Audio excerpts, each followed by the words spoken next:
Yeah, it's not Anton. Anton's making his way down to London. And, well, at least you've got a professional on the show rather than him anyway. So welcome to West Ham Network. And it's the match day build-up or the preview show or whatever you want to call it. Basically, we're going to talk about the game coming up tomorrow. And, of course, we've got the usual person with me, Matt Stato. How are you, mate? I hope you're well. Yeah, I'm good. I'm good. How's your day been? How's your week? Didn't I? Oh, you did not. You did not. What did you win this time? The not the seat. Yeah. You are fucking joking, mate. Oh, Matt, you got to stop entering the competitions. I did say that, so I actually need to stop entering now. You've actually really, because people joked about it, but now, mate, I'm not kidding. You need to be banned. You really do need to be banned. I can't believe it. We joked about you making space on your wall behind you, and now space is there, sorted. Oh my god! Oh my god, mate! I'm actually, people. I'm actually embarrassed for him. He's not embarrassed. I was. I texted Ant last night. I was like, yeah, I might need to stop entering these now. Oh my god! Well, we're not here about all the prizes you keep winning. God knows what people in the chat are going to say about it. Let's see who's in the chat before we bring our guest on for the evening. Good evening, Neil. I hope you're well. Dangerous Hammer Dave. This will be a banger. Let's hope it will be. The show or the game or both. You never know. Maybe the show. Buzzing for tomorrow, Pete. I hope you're well, mate. Good evening to you, Gaza. Say hello to everyone, Pete. Oh, saying hello to everyone. Let them just carry on and say hello to everyone. Who else have we got? Robert Singleton. Hello, all in the chat. How are we? See, they don't even care about us, Matt. They just come on and talk to each other. You know, we're peripheral. They don't need us. We could actually just go live and let them chat amongst themselves. You know, we're like the radio in the background. Have the radio. Well, have all your prizes that they can talk about. You know, how about that? Southampton drew against it. They sure did. Yeah, it shows what a good result it was against Southampton. Neil, the man who never sleeps, 5:30 in the morning. Good evening to you, Helen. I hope you're well. Lee, you know what we are. Absolutely. Hope you're well, mate. Kimbo, good evening to you. So we got Clive. Hello, mate. We got Man United tomorrow, mate. I mean, I know we're going to sort of go into it with our guests coming up, but how are you feeling about tomorrow? I want to say I'm confident because we're a good team these days. However, it's Man United, and they're one of the teams I always. They do what we used to do. They bring all old players back. You know, players who are at the end of their careers, bringing them into the team, and you know, sort of like it's not good, is it? You know, giving them high wages and relying on all these oldies. It's not going to be any good for them, is it? I don't know. If we'd have afforded him, I'd have taken him. Put it that way. Well, let's talk about the opposition, shall we?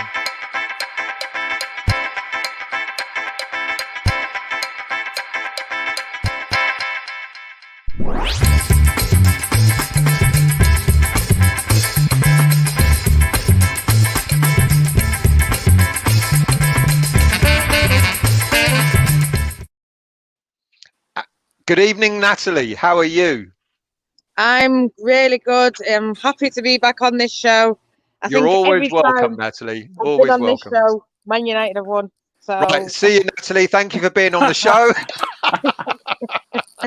Yeah, but it's going to change this time, Natalie. No, it's going to change. I don't think it is. Oh. I'm confident. I mean, I know we lost to Young Boys. It was horrendous. Yeah, but some average player gave the game away, didn't he? A player that I wouldn't have in my team. Yeah. Well, I mean, I was really surprised that he's not playing for you guys. I'm really shocked. I mean, I've said it on other podcasts, said it on All for United, which is like a Man United fanzine podcast. I've said it on there that I'm surprised. I agree with Gary Neville. I'm surprised he didn't join and sign. It was an ongoing saga, wasn't it, throughout the whole of summer? We might as well start on that because we heard from David Moyes earlier in the week when he did a press conference that apparently he spoke quite early on in the transfer window to Ole, And Ole said, no, I don't want to let him go. I want to keep him at the club. So, I mean, it's interesting because then we kept hearing throughout the summer he's going to be offered an extended contract at Man United and like 2 years or something. And then we started hearing that potentially he'll be offered a contract and then Solskjaer will loan him back out to us, etc.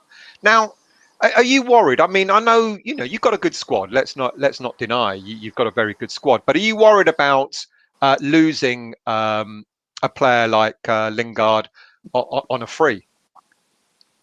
Or does I think it not that's worry obviously you at all? what they're worried about. I mean, me personally as a fan, I'm not worried because I think Man United, we have money. We shouldn't be sort of overly concerned over what Jesse's going to do. If obviously we want him to sign a contract, we want to get a fee for him. But, I feel like, I've seen Man City lose players for free. It's one of those things. And, I think I don't really agree with I think Ollie says a lot of things. I think Ollie says, oh, we want him to stay. But I don't think they really wanted him to stay. I think Dan James said the same about, and the next minute a good offer comes in from Leeds and he's gone. Do you think he bigged him up just so he can get a decent fee for him? Yeah, from what I heard it was we wanted 30 million and you guys didn't want to pay it. I don't know, listen, that's just what I've heard, what word of mouth people are saying. But is that true? I don't know. Well, it would have been an odd one, wouldn't it? We do overestimate our players. We do overestimate them. I feel like 25 million if we'd got that. Yeah, I feel like would have been good. I feel like maybe we want Jesse to sign and then maybe we can use it as a leverage for Rice. I don't know. I know that's probably another contentious subject. No chance. That's what I think. And I don't know how much you guys would have bid, but I'm sure if you did bid or if you wanted to bid, I'm sure if you put in like a 25 plus million, I couldn't see him being at United. And if you did and we did that, I'm shocked. I'd be flabbergasted. I think, I mean, my view on it is we went out and bought Vlasic, who's something like, 5 years younger than Jesse, Matt, something like that. He's 23 years of age. And we clearly had 25 million to spend. But I think potentially if we'd have got Jesse for 15 plus add-ons, I think it would have been a done deal. But the fact that we've gone out and actually spent 25 million on a player that's 5 years younger kind of speaks volumes. Because whether it's true or not that you wanted 30 million or not, it's a bit like us wanting 100 million for Declan. A player's worth what the team thinks their player's worth. So we don't deny you or Ole Solskjaer for saying he's worth 30 million, but I don't think we were going to go out for that. I mean, what do you think on that, Matt? I just don't think whether Moyes would have sanctioned it. I think because of the circumstances of the age and the fact his contract was running down, I think Moyes thought he might be able to get him for cheaper. Obviously, Moyes must have set a price that I'm going to pay this. I don't want to pay any more. But, I mean, much like the fact that Man United managed to bring in Varane from Real Madrid for only about 40 million when he's worth probably 80. He's a World Cup winner, proven Champions League winner. That's a coup. And he was out of contract in a year. So Man United managed to meet a bid that Real Madrid were like, well, we can't say no to that. But I think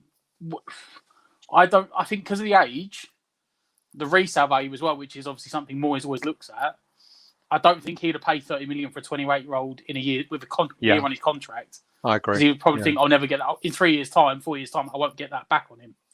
But, Natalie, Jesse Lingard aside, you've got you must be quite excited with the return of old man Ronaldo.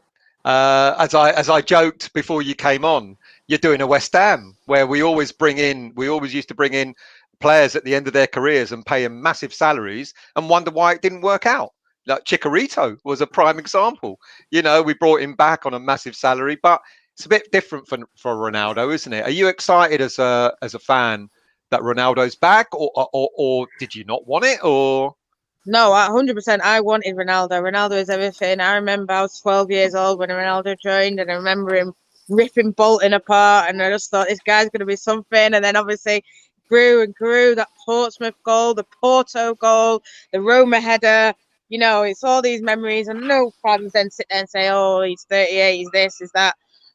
You're only living off nostalgia, but I think with everything, I think the reason why they did that is because, well, City, yes, there was talk City was interested, but I think the real reason is the Super League, all that happened. I remember I was on this show, I was on with Anton, and I was talking about, what are they going to do? What are the Glazers going to do? They can't go out now and not spend money in this transfer window. So I think that's why you've seen us sign Varane, sign Sancho, sign big players, because I think our owners couldn't have, fans stormed the pitch. They called off the biggest game in one of the biggest games in English football. And I think the fact that they did that, then we've seen that reaction from the owners, Sancho, Varane, and then obviously Ronaldo being the ultimate player, being everyone's dream player, and he's come back. He's already got 3 goals. Yeah, I know. It's a pity he won't score tomorrow, but there you go.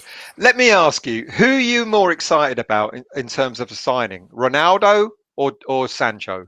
For you, I mean, obviously Sancho's the future, clearly, but when you got Sancho, were you as excited as getting Ronaldo, or were you just more excited that Ronaldo was back? Ronaldo I was excited for, because I think, I look at it, I don't know, West Ham fans, Di Canio, I mean, I'm not saying Di Canio's on that level, but that's the fandom he's above around that it. level. Above that level. Yeah. That's the fandom around it. Like I said, I'm 12, I'm 29 now. He's everything to me, Ronaldo. So I can see there's people at my age that have probably heard the stories and never seen him, or they watch the videos and remember when we had him and he just kept getting better. So for me, Ronaldo's a goat. Ronaldo's better than Messi for me. I've always said that from forever. Ronaldo will get you goals. But like you said, future, Sancho. Sancho is one that we've been waiting for. I know people had his name on mute because they were like, I'm fed up. And Sancho is sort of like, we didn't want it to be one that's got away from us. We've sort of scouted him, and it's happened with other players. We've scouted other players and they've gone somewhere else. Whereas, I think the interest in Sancho was real last year, and now we finally sealed the deal this year.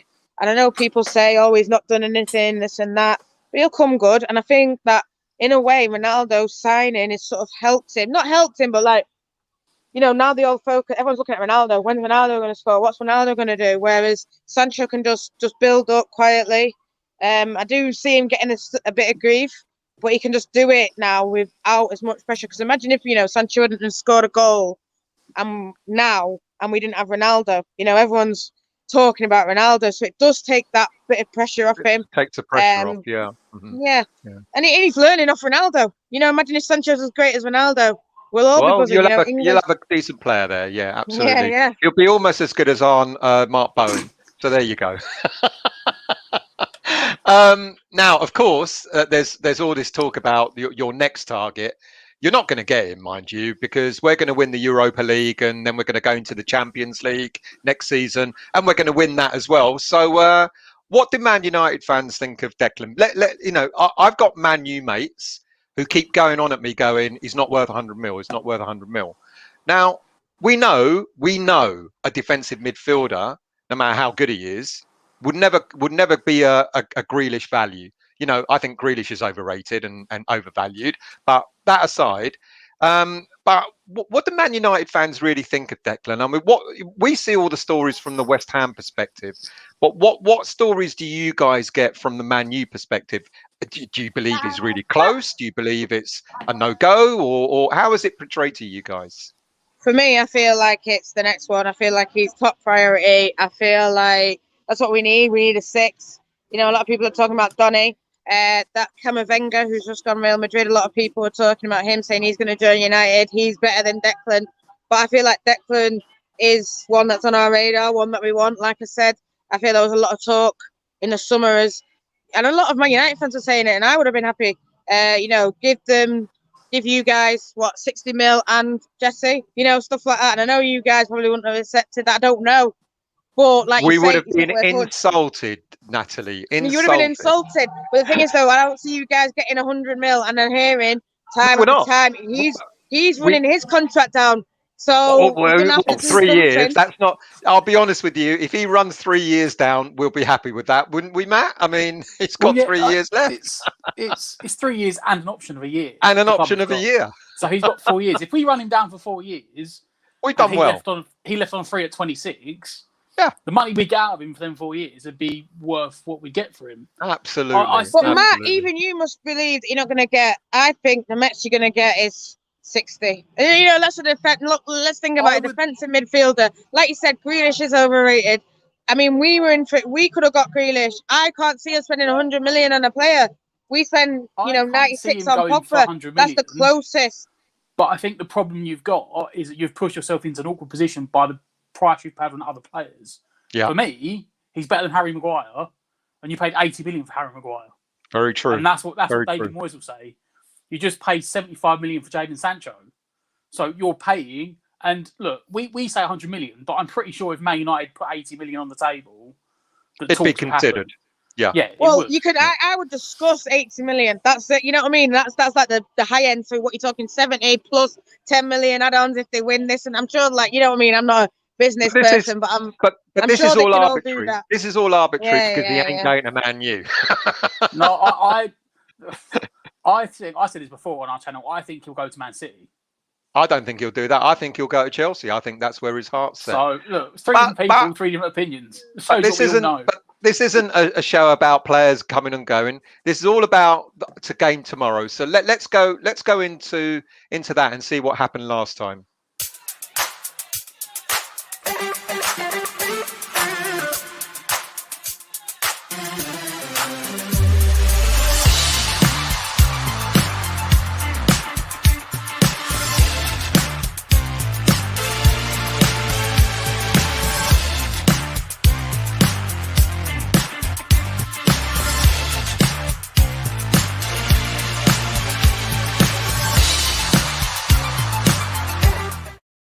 Right, now, we know where we were at last season. We had a great season last season. We've started off really well this season, but, so have you guys.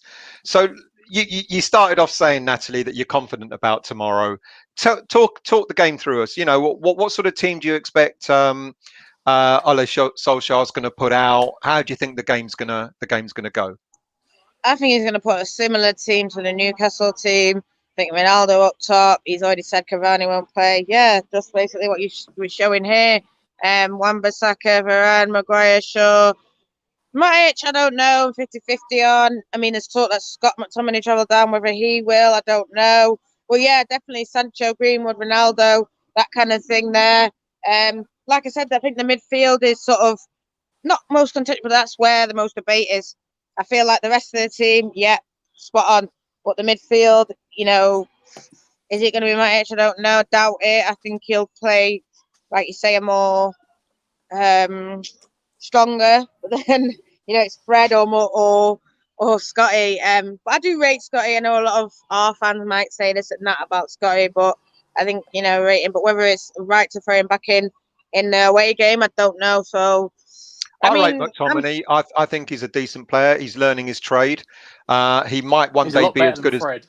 He's a lot better than I think he is. If you play Fred, we'd be very happy. But even with Matic, we're very happy.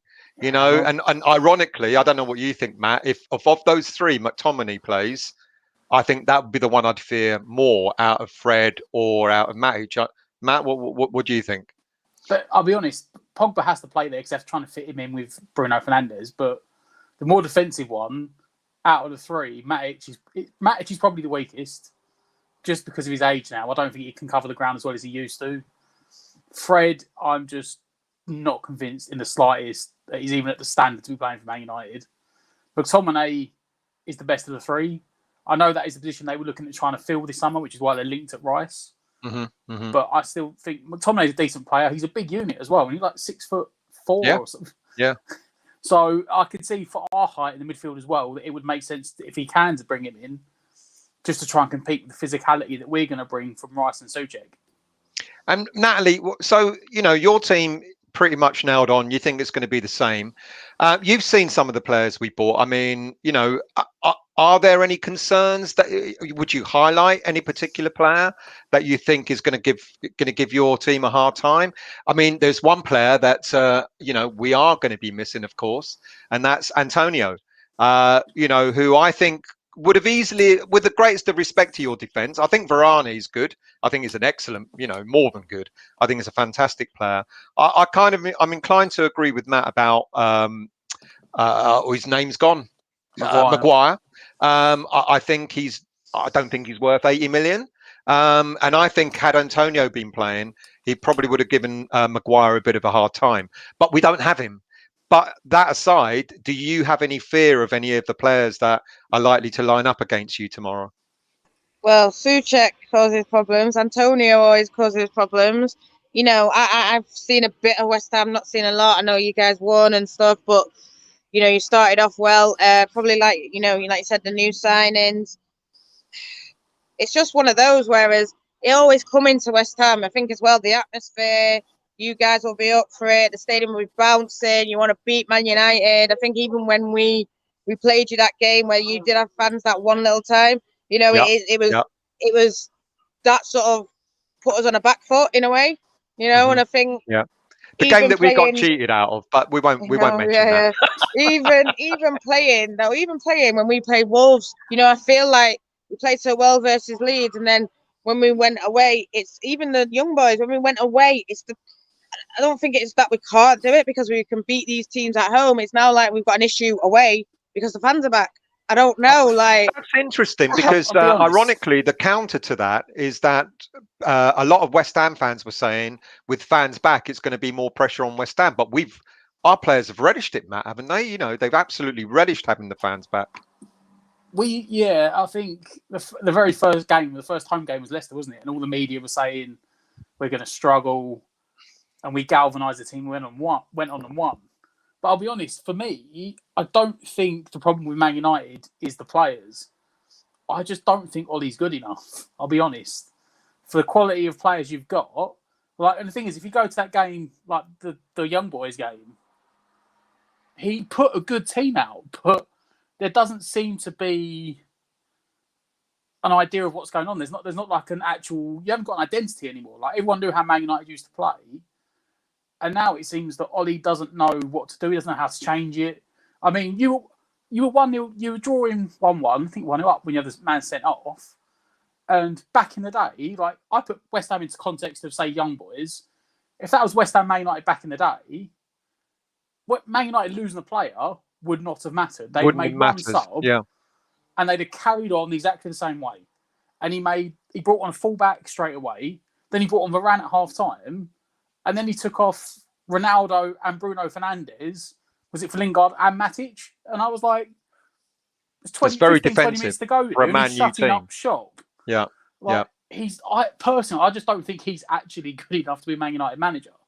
What's your thought? I do rate him. I do think he's done a lot. I think tactically, he's even said, tactically, that's not my strong point. And I think even on the pitch, I think McKenna, Carrick, this Eric Ramsey character they brought in, they're the kind of guys that do it. But I think man manager, what he's done behind the scenes, the way he's changed sort of and had an influence in sort of the players that have been brought in, the sort of future planning of the team. I feel like now we know what we're going to do, so we need to have a six. Declan Rice has been highlighted, striker. Eric Handlen been highlighted. I know that's what I say his name. I'm really bad with names, but Haaland. I thought you said Eric Cantona for a minute. I thought, hang on a minute. No. They brought Ronaldo back, and now they've got what I mean? back. And I feel like now looking at it, when we had when we had Moyes, when we had Joes, it was just sporadic. They just didn't know there's any plan. Whereas I feel like with Ollie, there's a bit of stability. Looks like the club there's a direction with the whole club. And I feel like he should get that credit. And like I said, man management, the way he's brought the best out of players. I do agree. Tactically, yeah, I was shocked that Donny came off. Fred stayed on the pitch. I see sort of why he did bring in Varane, try and keep it tight. But, yeah, I feel like he didn't need to take off Ronaldo, but then he should have brought on, maybe Martial earlier, someone to run at them, like you say, counter-attack, that fast-paced kind of player. I think a lot of things are done very, very late in terms of substitutions and that. Isn't that shades of David Moyes? Because that's the one thing he was always accused of. The irony, because It's interesting what you're saying about Solskjaer, because everything you've said about Solskjaer, we're saying about David Moyes now.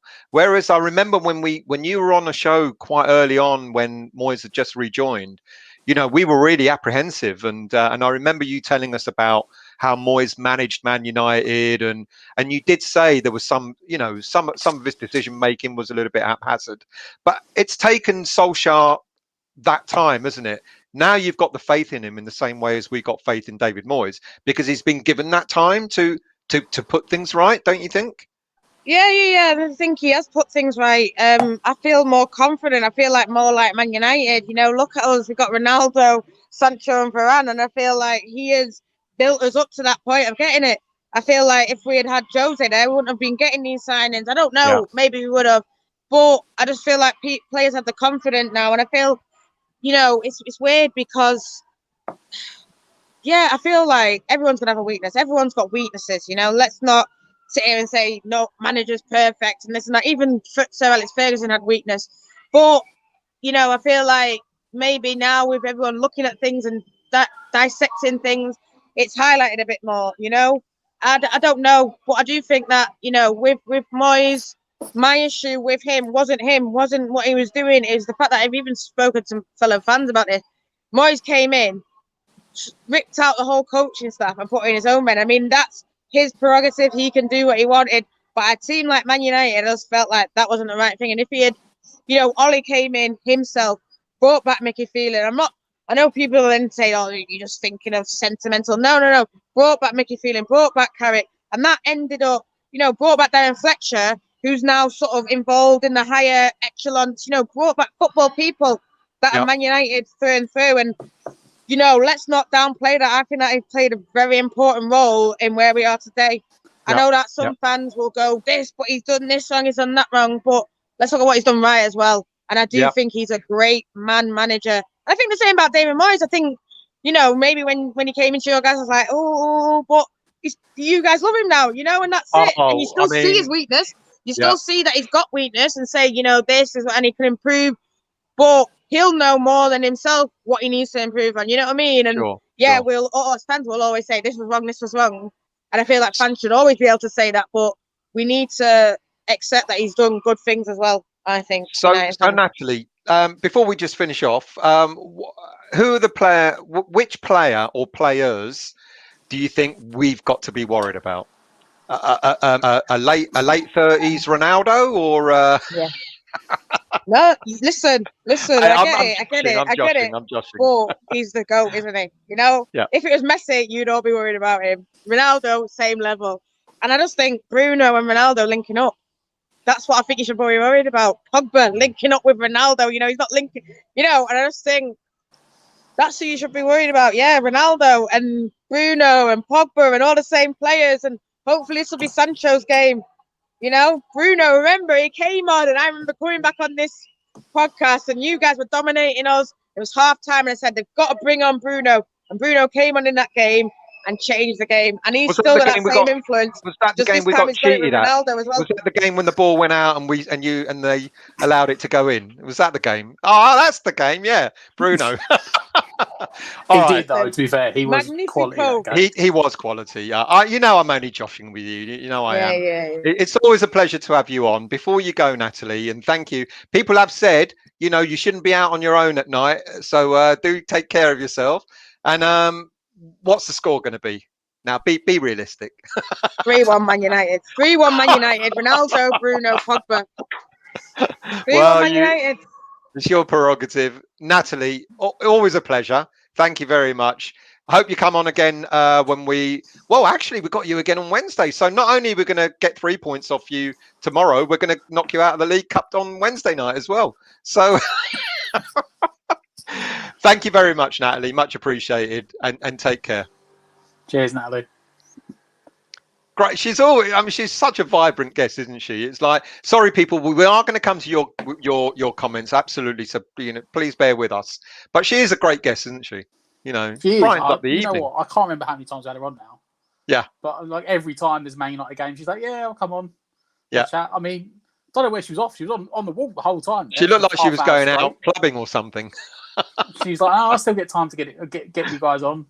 Yeah, And yeah. you know No, what? she's Fair play, because I was like, I don't rate Solskjaer at all. But she come out, the thing is, I rate Man United. I just don't rate Solskjaer. But fair enough. She come and defended him, and she made some good points. yeah, Stuck by yeah, a manager. Right? yeah. Fair play. Well, now that she's gone, we can do this.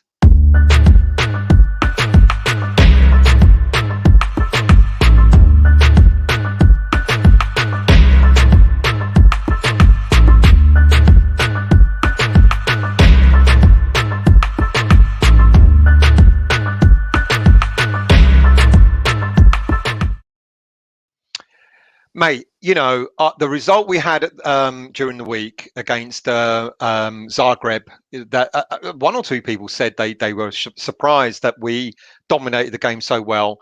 After having quite a lackluster game against Southampton last weekend, did you expect us to go out and play so? I mean, there was talk about us being, the team were tired, and then when the team was announced, like, we're throwing the game because we're playing our second team, like Fredericks and Lanzini and players like that, and then we went out and a performance like that sets us up nicely, doesn't it, for Sunday? Well, if you go back and watch the build up for that game on the preview, I said to Ant at the end of it, we will comfortably win 2-0. Right. And he was like, I said, we had Christian Hammers on, and he said, in fairness, if you want to compare their league to anything else, he went, it's the Scottish League. Yeah. He went, that's the standard of football. Uh-huh. So I was like, you know what? When we rotated, yes, we did rotate, and we dropped some. We rested players, didn't drop them, rested them because they needed a rest. Yeah, it's not dropped anymore, is it? Because it is a squad game, and as everyone keeps saying, we're going to play over 50 games this season, and we're going to need every player. I didn't. And the thing is, when I saw that team, I didn't look at that team and think, oh, we're throwing this game. No, I didn't either. Yeah, because you look at it. I mean, yes, Fredericks was a freebie at right back, but he's got pace, and we said before that will do damage in Europe, and he did, and he still done well defensively. It was they rotated both the centre backs, but that's still like £50 million worth of centre backs sitting there. That wasn't a bad line. That wasn't a bad lineup, was it? At the back. Let's not forget that. Like Diop was 24 million or whatever. 24 mil from France. Yeah. Spent 26 million on Zuma. So it's £50 million of centre backs sitting there. Yeah. Yeah. That's supposedly the rotated centre backs, but they cost more than the starting two did. Yeah. That's so true. That's so true. I think Oggy came in for something like 11 mil. Yeah, 10 mil. And Dawson was 2.5 mil. So yeah, you're absolutely right. Yeah. So no, I wasn't worried about it. I thought he made rotation in the right places. Uh-huh. He went for big, pacey centre backs, which are the two quicker ones. Pace down the right hand side. Kept the core of two in the middle, didn't he? Obviously, Rice and Souček, and then rotated the rest around it. So did you think there were any surprises in that lineup? For example, Cresswell playing, Fabianski playing. We knew Antonio would play because he was going to be. Changes, I'll be honest. Yeah, so did I. I didn't think Fabianski would play. I didn't think Cresswell would play. I didn't think Fornals would play. Like, I thought they'd have all been rested. That was at least 3 more changes. Yeah. Maybe that would have been 3 more changes too many, maybe, because he made 4, didn't he? So that's not bad, So, tomorrow, I mean, you see Natalie, she's very confident, but we're on a crest of a wave, aren't we, mate? We've had one average game so far this season. Well, you say average. I mean, Man City drew 0-0 with Southampton today. Exactly. So it wasn't that bad a game. And they drew Man United. Yeah. They drew Man United as well. Yeah. Yeah. So really, in context, it was a good point rather than 2 points dropped in context. So what do you think? How do you think let's talk about, let's go to the back actually and see what you think is going to happen. So if you guys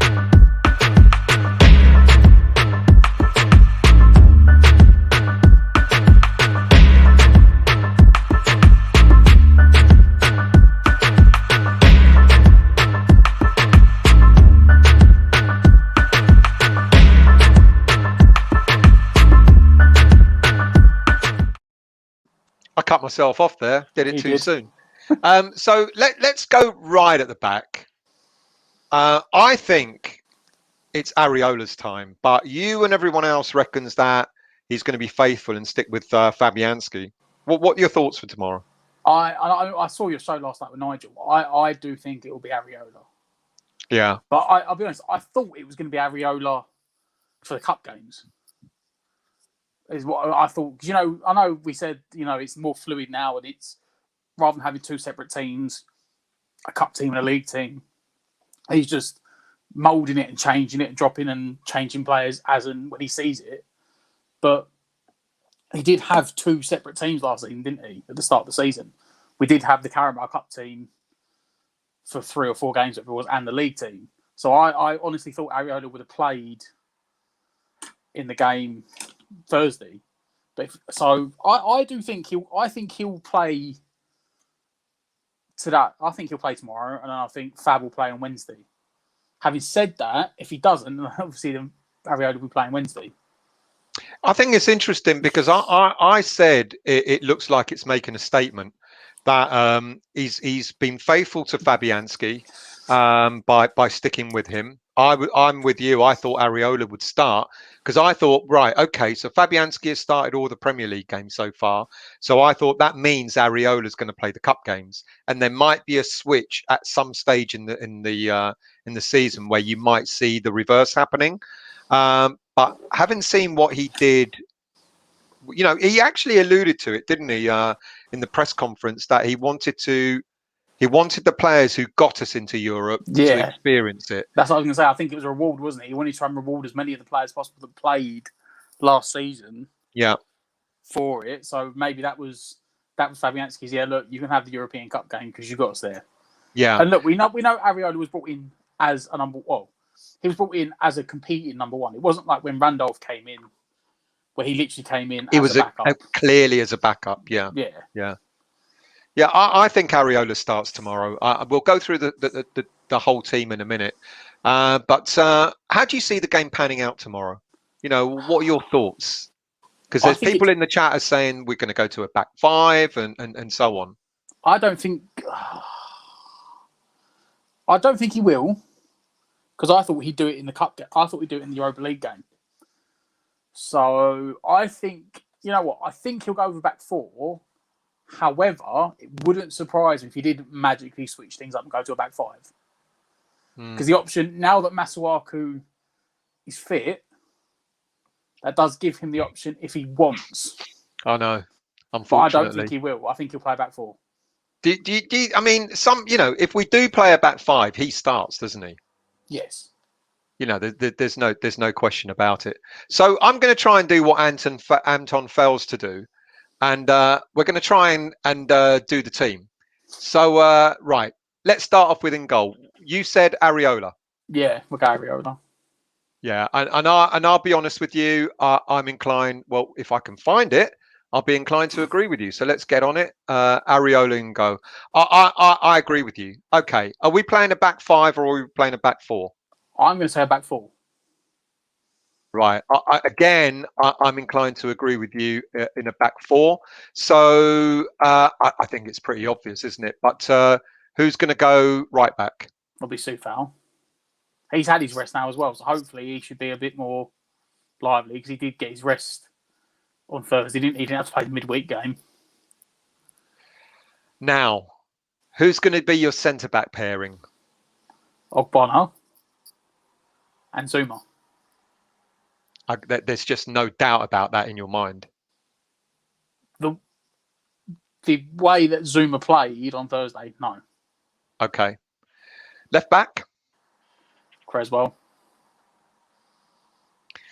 Right. So now, some people in the chat, and I promise you we will look at your chat, your comments in a little while.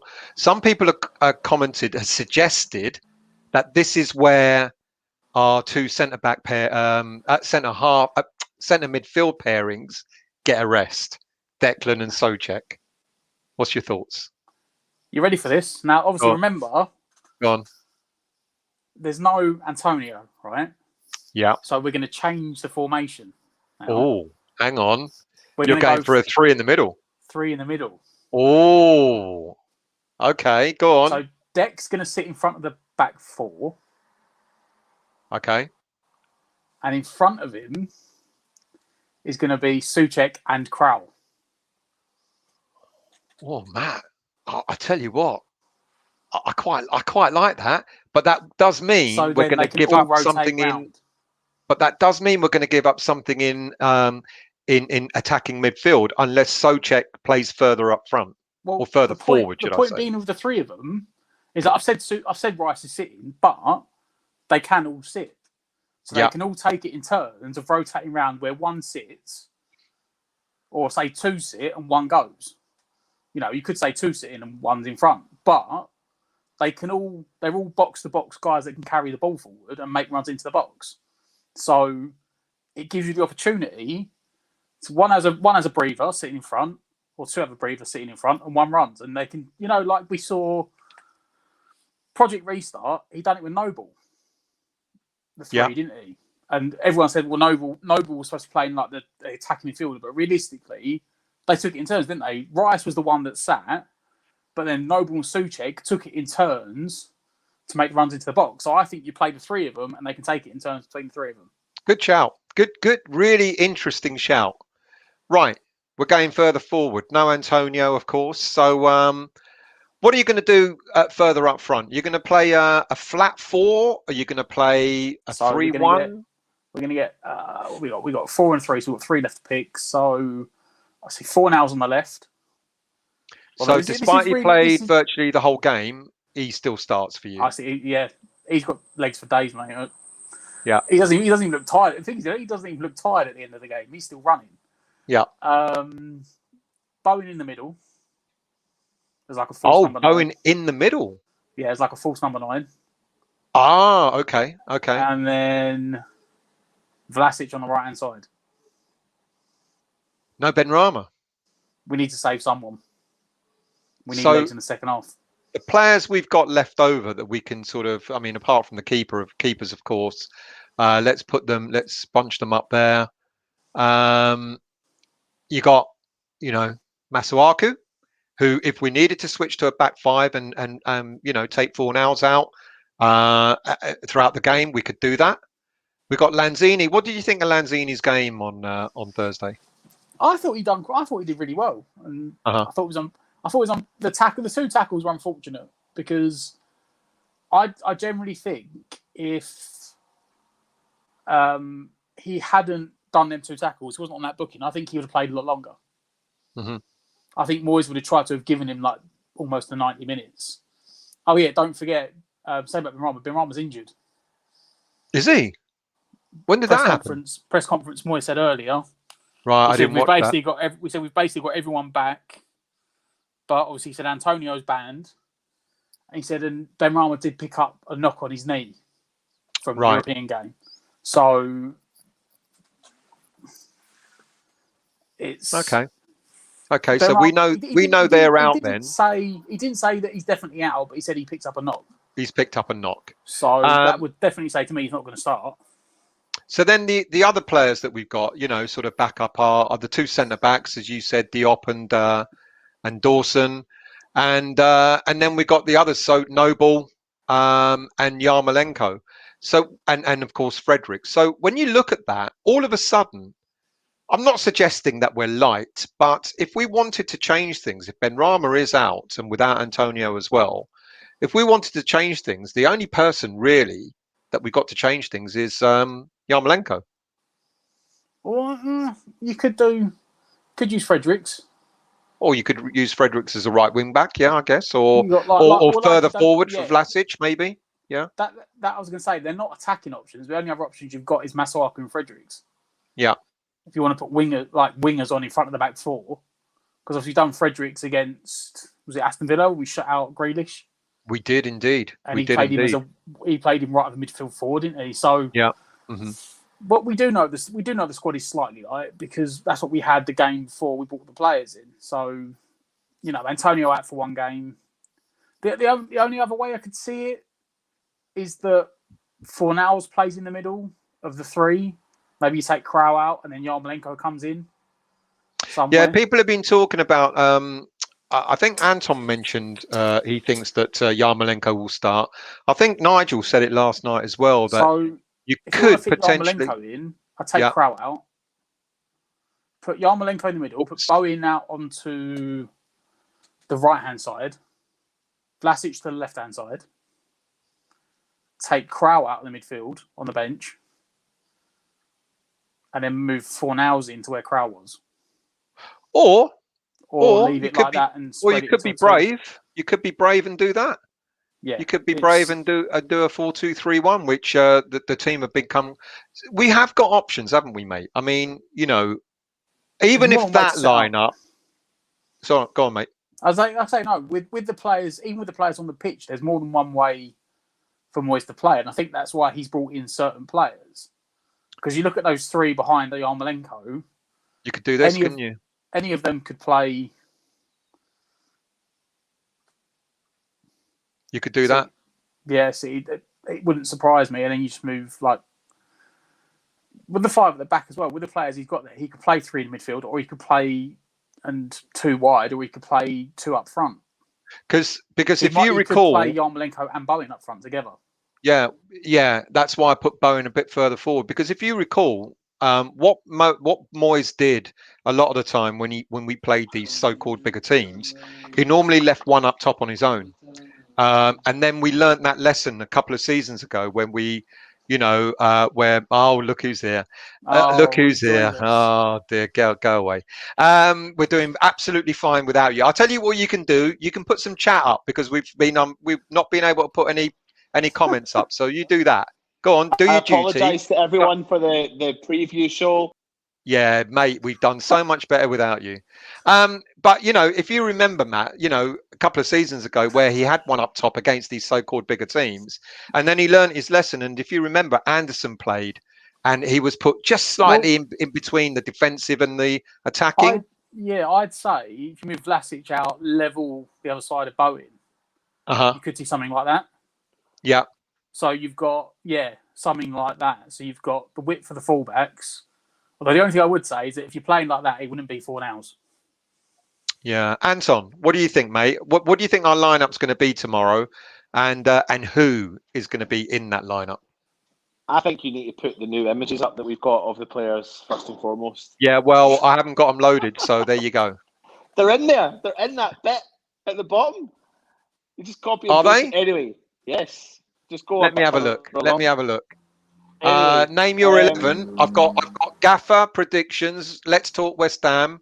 Players you fear. I haven't got a video for 11 though. No, Matt, at the bottom there, at the bottom. Ignore it. It's fine. They are in there. Anyway, I'm ignoring it because it's not there. 5? Are you going for? You're 5 going for a 5. Well, Matt says it's a not. No, Matt did start with. Let's go back to what you suggested, Matt.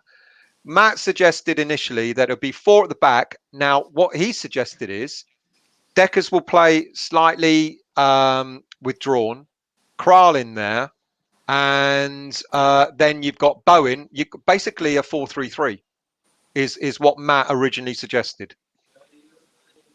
A very loose 4-3-3. I don't think Kral will play. Okay, so you pick your 11 for us. I think that's a. Yeah, no, I'm going to concentrate in the middle of the park there. I know people were saying that Souček was knackered after the Zagreb game, but I'm sorry. I'm not even going to show you what I'm saying. But I think he and Rice will start against Man United because we're going to want our biggest players on the game day. Hold on a minute. Oh shit! No, hold on. What's going on here? Hello. See. Amateur. We did so well. We did so well without him. He ended up coming on and absolutely ruining the show. So let's forget that he even existed. So that's what you reckon, mate. You reckon it's going to be and I've got a feeling that you know what I'm going to go with. I'm going to go with that. We're going to ask people in the chat in a minute, but I'm going to go with that, especially after what you said about Benrahma being injured. I like that. I like that lineup. The 3 at the back works. If you play, the 3 at the back works. Yeah. You play 3 at the back. You play 2 in the midfield and 3 again roaming up front. Yeah. So essentially, from that team, for me, if you want to play 5 at the back, the only player you'd lose is Kral. Yeah. Kral would come out. Masuaku would go on the wing, and then you've got the 2 in front sitting there, and then 3 at the front. If you want to go for the 4-2-3-1 still, you'd probably lose Kraul from Yarmolenko. Would be the only one extra. And then Vlasic in the 10 position, I guess, and Yarmolenko up front. But you got options, haven't you? You got options. Well, like we said, I've said this a few times now doing these previews of Ant, but years ago with Bilic and Pellegrini, you could pick the team. The team picked itself. We didn't have to sit here and do this. We could be like, it's going to be da da da da da, and every single time you get it right. Whereas now, the way Moyes has built the team, it isn't just a team of 11 players. Yeah. It is now a team of 18, 19 players. Like we saw going to Zagreb. You can rotate players in and they still do a job. The only one I'm a bit iffy about is Yarmolenko. I can't see him starting. I can't see him starting, but I can see him coming on. I could see him starting, but you'd have to the only way I could see him starting is if he played the 5 at the back. Yeah. Yeah. Because if you could play 5 at the back, 3 in the midfield, and a 2 up front. Right. And then you'd have someone with him. So, say you played the 5 at the back, but Masuaku in at left back, Sufa at right back, and then you put Souček, Rice, and Fornals as a midfield 3, like a narrow 3. So you've got the wing backs going past them, and then Bowen literally up alongside Yarmolenko. But he also did mention about Masuaku that you could see he's still not ready, yeah, so that's why he alluded to it. Yeah, you can't unless he plays Ben Johnson. Well, there is Ben Johnson, and ironically, Anton hasn't got an image of Johnson on there, which shows how amateurish he is. Amateur. Shows how amateurish he is. Now, we've been ignoring our viewers, so we're going to just run through some comments. So now, can't we? I've gone right up to the top, mate. Yeah. So, evening, James. Good evening, Daniela. Russ, Gaza, sorry, how are you? I hope you're all well. Danny started off early. We haven't done score yet. We'll get to that at the end. He says he'll take a draw tomorrow. I'll be very disappointed with a draw, to be honest with you. I'd take a draw. Well, actually, you know what? There's more to it. So when we go to predictions. All right. WMP, looking forward to Souček sending Ronaldo flying. I think we all are. Going for him early. Yeah, Zuma's going to pocket him. Yeah, Zuma's going to pocket. I mean, I'm not worried about an old man. Are you? Sod that. Graham Lindsay, I'm so up for tomorrow's game. Just been shopping in my new West Ham baseball cap all the way from England and proudly on display in Canada. Well done to you, mate, and wear it with pride. Absolutely. Daniela, hope to meet some of you tomorrow at the Supporters Club. Fantastic. You won't be on your own because we'll be there, so come and say hello. 10:30 it opens. Yeah, well, I'll see you there. Make sure you've got your membership card. Yeah. Membership card. Joan, Moyes will have been working on playing without Antonio. Good comment there. He will have been ready for life without Antonio, wouldn't he? I don't think he'd have been ready. I think he was already ready. We done it last season, didn't we? We did do it last season. And we keep forgetting. We keep forgetting that, don't we? We sold Haller on the 3rd or the 4th of January? Yep. And obviously, that was one of the ones where Lingard came in and he played straight away. And it was one of the occasions where, like we see with everyone else, normally players don't go straight in first game. Like even Zuma did. Lingard did. Yeah. Lingard did because Antonio was injured. Yeah. And that game, it was like Antonio, Bowen and Ben Rama, I think. We'll be ready tomorrow. We'll be ready without him. Danny Lake, going to my first game tomorrow at the London Stadium and for Rapid Vienna, but game can't wait. Well, mate, if you see us and, if you see us walking up to the stadium or etc., have a rum and coke for me in your one hand. And what do you drink these days, Matt? Forgotten, mate. Whatever's available. Yeah, whatever's available. I'm not fussy. Lee, I can't wait for this game as my cousin will be serving the West Ham fans beer at the game. Oh, nice one. And he's a Man U supporter. Robert, why are they already live? I don't know how long ago that was. That was at 9 o'clock. That was almost an hour ago, that comment. That was bang We're on. already live. That was bang on time. That was bang on time. Dayadri? Is that how you pronounce that? Natalie, are you Ole in? Well, she's clearly Ole in. Clearly Ole in. Ole in. I'm Ole out. I'm not even a Man United fan. I'll be honest. Like I said, their team is... They are doing well in spite of him because that game showed... You really don't rate him, do you? Well, like I said, that Young Boys game. Yeah. How many times over the years have we played them? They've had a man sent off and then they've still dominated the game. Yeah, very true. Very true. Diadri again. Where are you from, Diadri? Let us know. Do you think Lingard was joking when he did his back pass? Don't think he did. Oh yeah. By the way, hang on. Give me 1 second. Oh, he's off. Where's he gone? Evening, everyone. I don't know how far. I'll try and scroll up myself now. Try and find out where we were. That was very amateur of me, but there's a damn good reason for it. WHU, mate. I got these in the post. It took 2 weeks because we had problems with our post around here. But WHU 58 sent me these, and I'll tell you what, they're fantastic. And I thank you very much indeed. He reminded me that West Ham United won the World Cup. That is lovely. I'll be wearing this one tomorrow. It says World Cup winners 1966. Absolutely fantastic. And then this one as well. This one's lovely. Look at that. The Hammers World Cup. Isn't that nice? Mate, really grateful. Thank you so much for those. Saying that, did you see the Twitter message they sent out earlier? No. About the statue? No, I did not. See, I've not been around all day. So see, it's I'll bring it up again. Amateur hour. I didn't even think about saving it. There we go. It wasn't far down. Where is it? It wasn't far down. They've put in the statue up to commemorate. Where is it? Oh, there we go. Found it. There we go. Commemorate Bobby Moore, Jeff Hurst, and Martin Peters and the club's 1965 European Cup winners. Right. The statue will be unveiled at the London Stadium ahead of the opening home Europa League fixture. Fantastic. That really is fantastic. Wow. Nice one. That would be something to cheer about, wouldn't it? Let's scroll down. Vina, it's 100 million for Declan, not some cheap Uncle Ben Rice. Lingard is a top player. Makes no bones about that.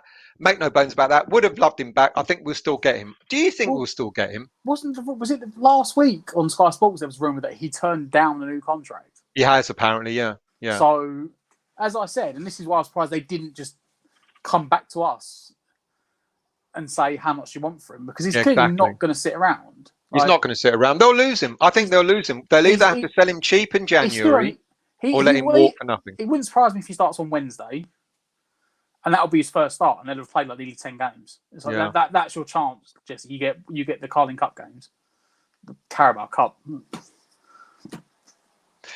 Gaza says we can't do anything till the next window. Let's concentrate on getting the points on the board. You're absolutely right. Eamon, Moyes has come out and stated that he was never close to signing Lingard. Now, I don't know if he's using kidology towards Man U, but it seems we just need to move on from Lingard. You know, if he comes, he comes. I don't think it's moved on. I think it's Moyes playing tactics. I think they'll go back in January with like 10 million and be like, that's what you're getting. And Irish Tommy, he never beats around the bush. Good evening to you, Tommy. I hope you're well. Sick of all the Lingard talk. He'd be a West Ham player now if he wanted to be. Don't give a crap if we don't sign him. Younger players out there, better value. And we kind of proved that. Vlasic is looking interesting, isn't he? He's looking like a player that could be a top player for us over the next few years, don't you think? He is, and that is why Moyes, like we said to Natalie, that's why the money was there. But, you know, I think we've said before, haven't we, that Moyes treats it like his own money. Yeah. Like Moyes treats... He might have been given 70 million we've basically spent in the summer, and he might be told at the start of summer, you've got 70 million to spend. But Moyes treats the money like it's coming out of his own bank account. Yeah. So he wants like long-term investments. Knowing him, he's probably put it in his bank account as well, earning a nice bit of interest as well. So like, I was joking. He would look at it and go, well, I'll get Lingard for 30 million as a 20, it's going to be 29, not too far away. You're not going to pay that for a player in the last year of his contract at his age, are you? No. Yeah. Not unless you're Man United and you've got tons of money. Yeah. Upton Parker. Over the past 5 or so years, I've been nervous when we play Man City or Liverpool, but never United, as they're eminently beatable. Mate, how beatable are they tomorrow? They are, but like we didn't get into it, but we did sort of mention it. They did make some really good business over the summer. Varane is a really good player, and he didn't even start Varane in Europe, which obviously he underestimated young boys. Jadon Sancho is a very good player, but he hasn't done anything yet. But he's 21. He's proven it in the Bundesliga, come back to England. And Ronaldo, 25 million from Ronaldo was honestly a no-brainer, because I think Ben Foster said on Jack's podcast. Jack, who was, the Happy Hour podcast. Jack come on live from Zagreb the other day, didn't he? Oh, yeah, Jack, mate, yeah. Yeah. Mm-hmm. I think he had Ben Foster on his podcast, and Ben Foster said he might be 36. He's like, but honestly, he's got the body of like a 30-year-old. Yeah. He's like, you could get 3-4 more years of Ronaldo at the top level. So it was very good business. They are beatable. They do still have mistakes in them. They don't travel well, so it depends on their mentality, because they don't seem to travel well. So if they travel down to London and they brought this mentality of not travelling well, we can definitely get at them. But if they turn up on their A game, it's going to be a difficult game. Yeah. When I look at the last few games we played against them, despite not winning, we've held our own. And I think we've been unlucky. And I remember the cup game when we played against them, we marginally lost 1-0 in extra time. We held our own, and we had Mark Noble who bossed the game in that, if you remember. So I think it's going to be a closer game than people think.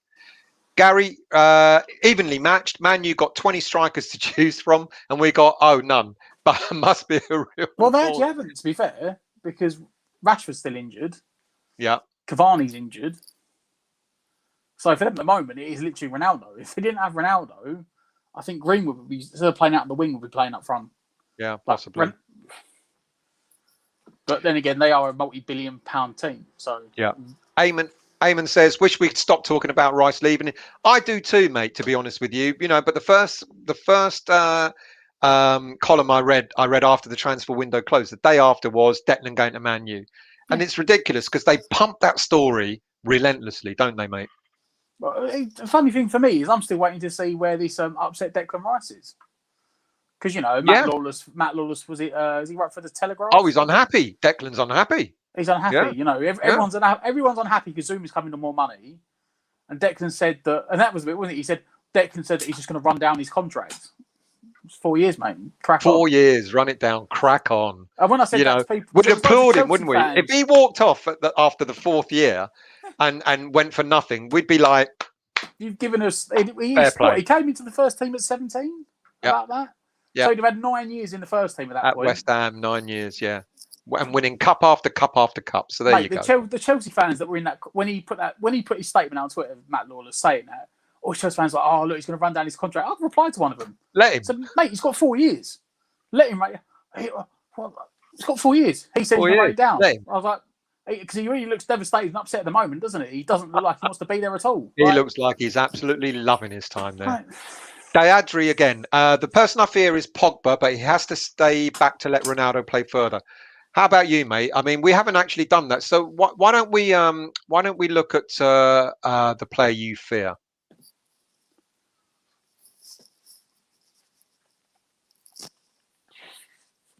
Now look at that. Anton has put a video up with no music.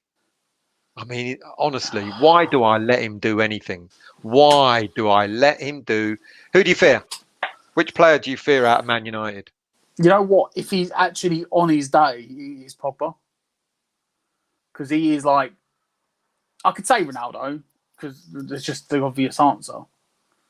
But Pogba still is like in the top, on his day, in probably top 10 players in the world. He is. And we've seen that in the games he's played against us recently. I mean, you spoke earlier with Natalie about the one where the ball went out of play. Yeah. It did go out of play, but then he still stuck it in the corner from like 30 yards. Yeah. Like, it wasn't exactly if like it crossed in and he had a 3-yard tap in. He could pull back to him 20, 30, and he put it in off the inside of the post. Yeah, it was a good goal. I mean, let's not, yeah, absolutely. Who else we got here? Eamon, there is a player called Mambo who plays for Ebbsfleet. Think we should sign him and give him the number 5 shirt. Am I missing something there, mate? Mambo number 5.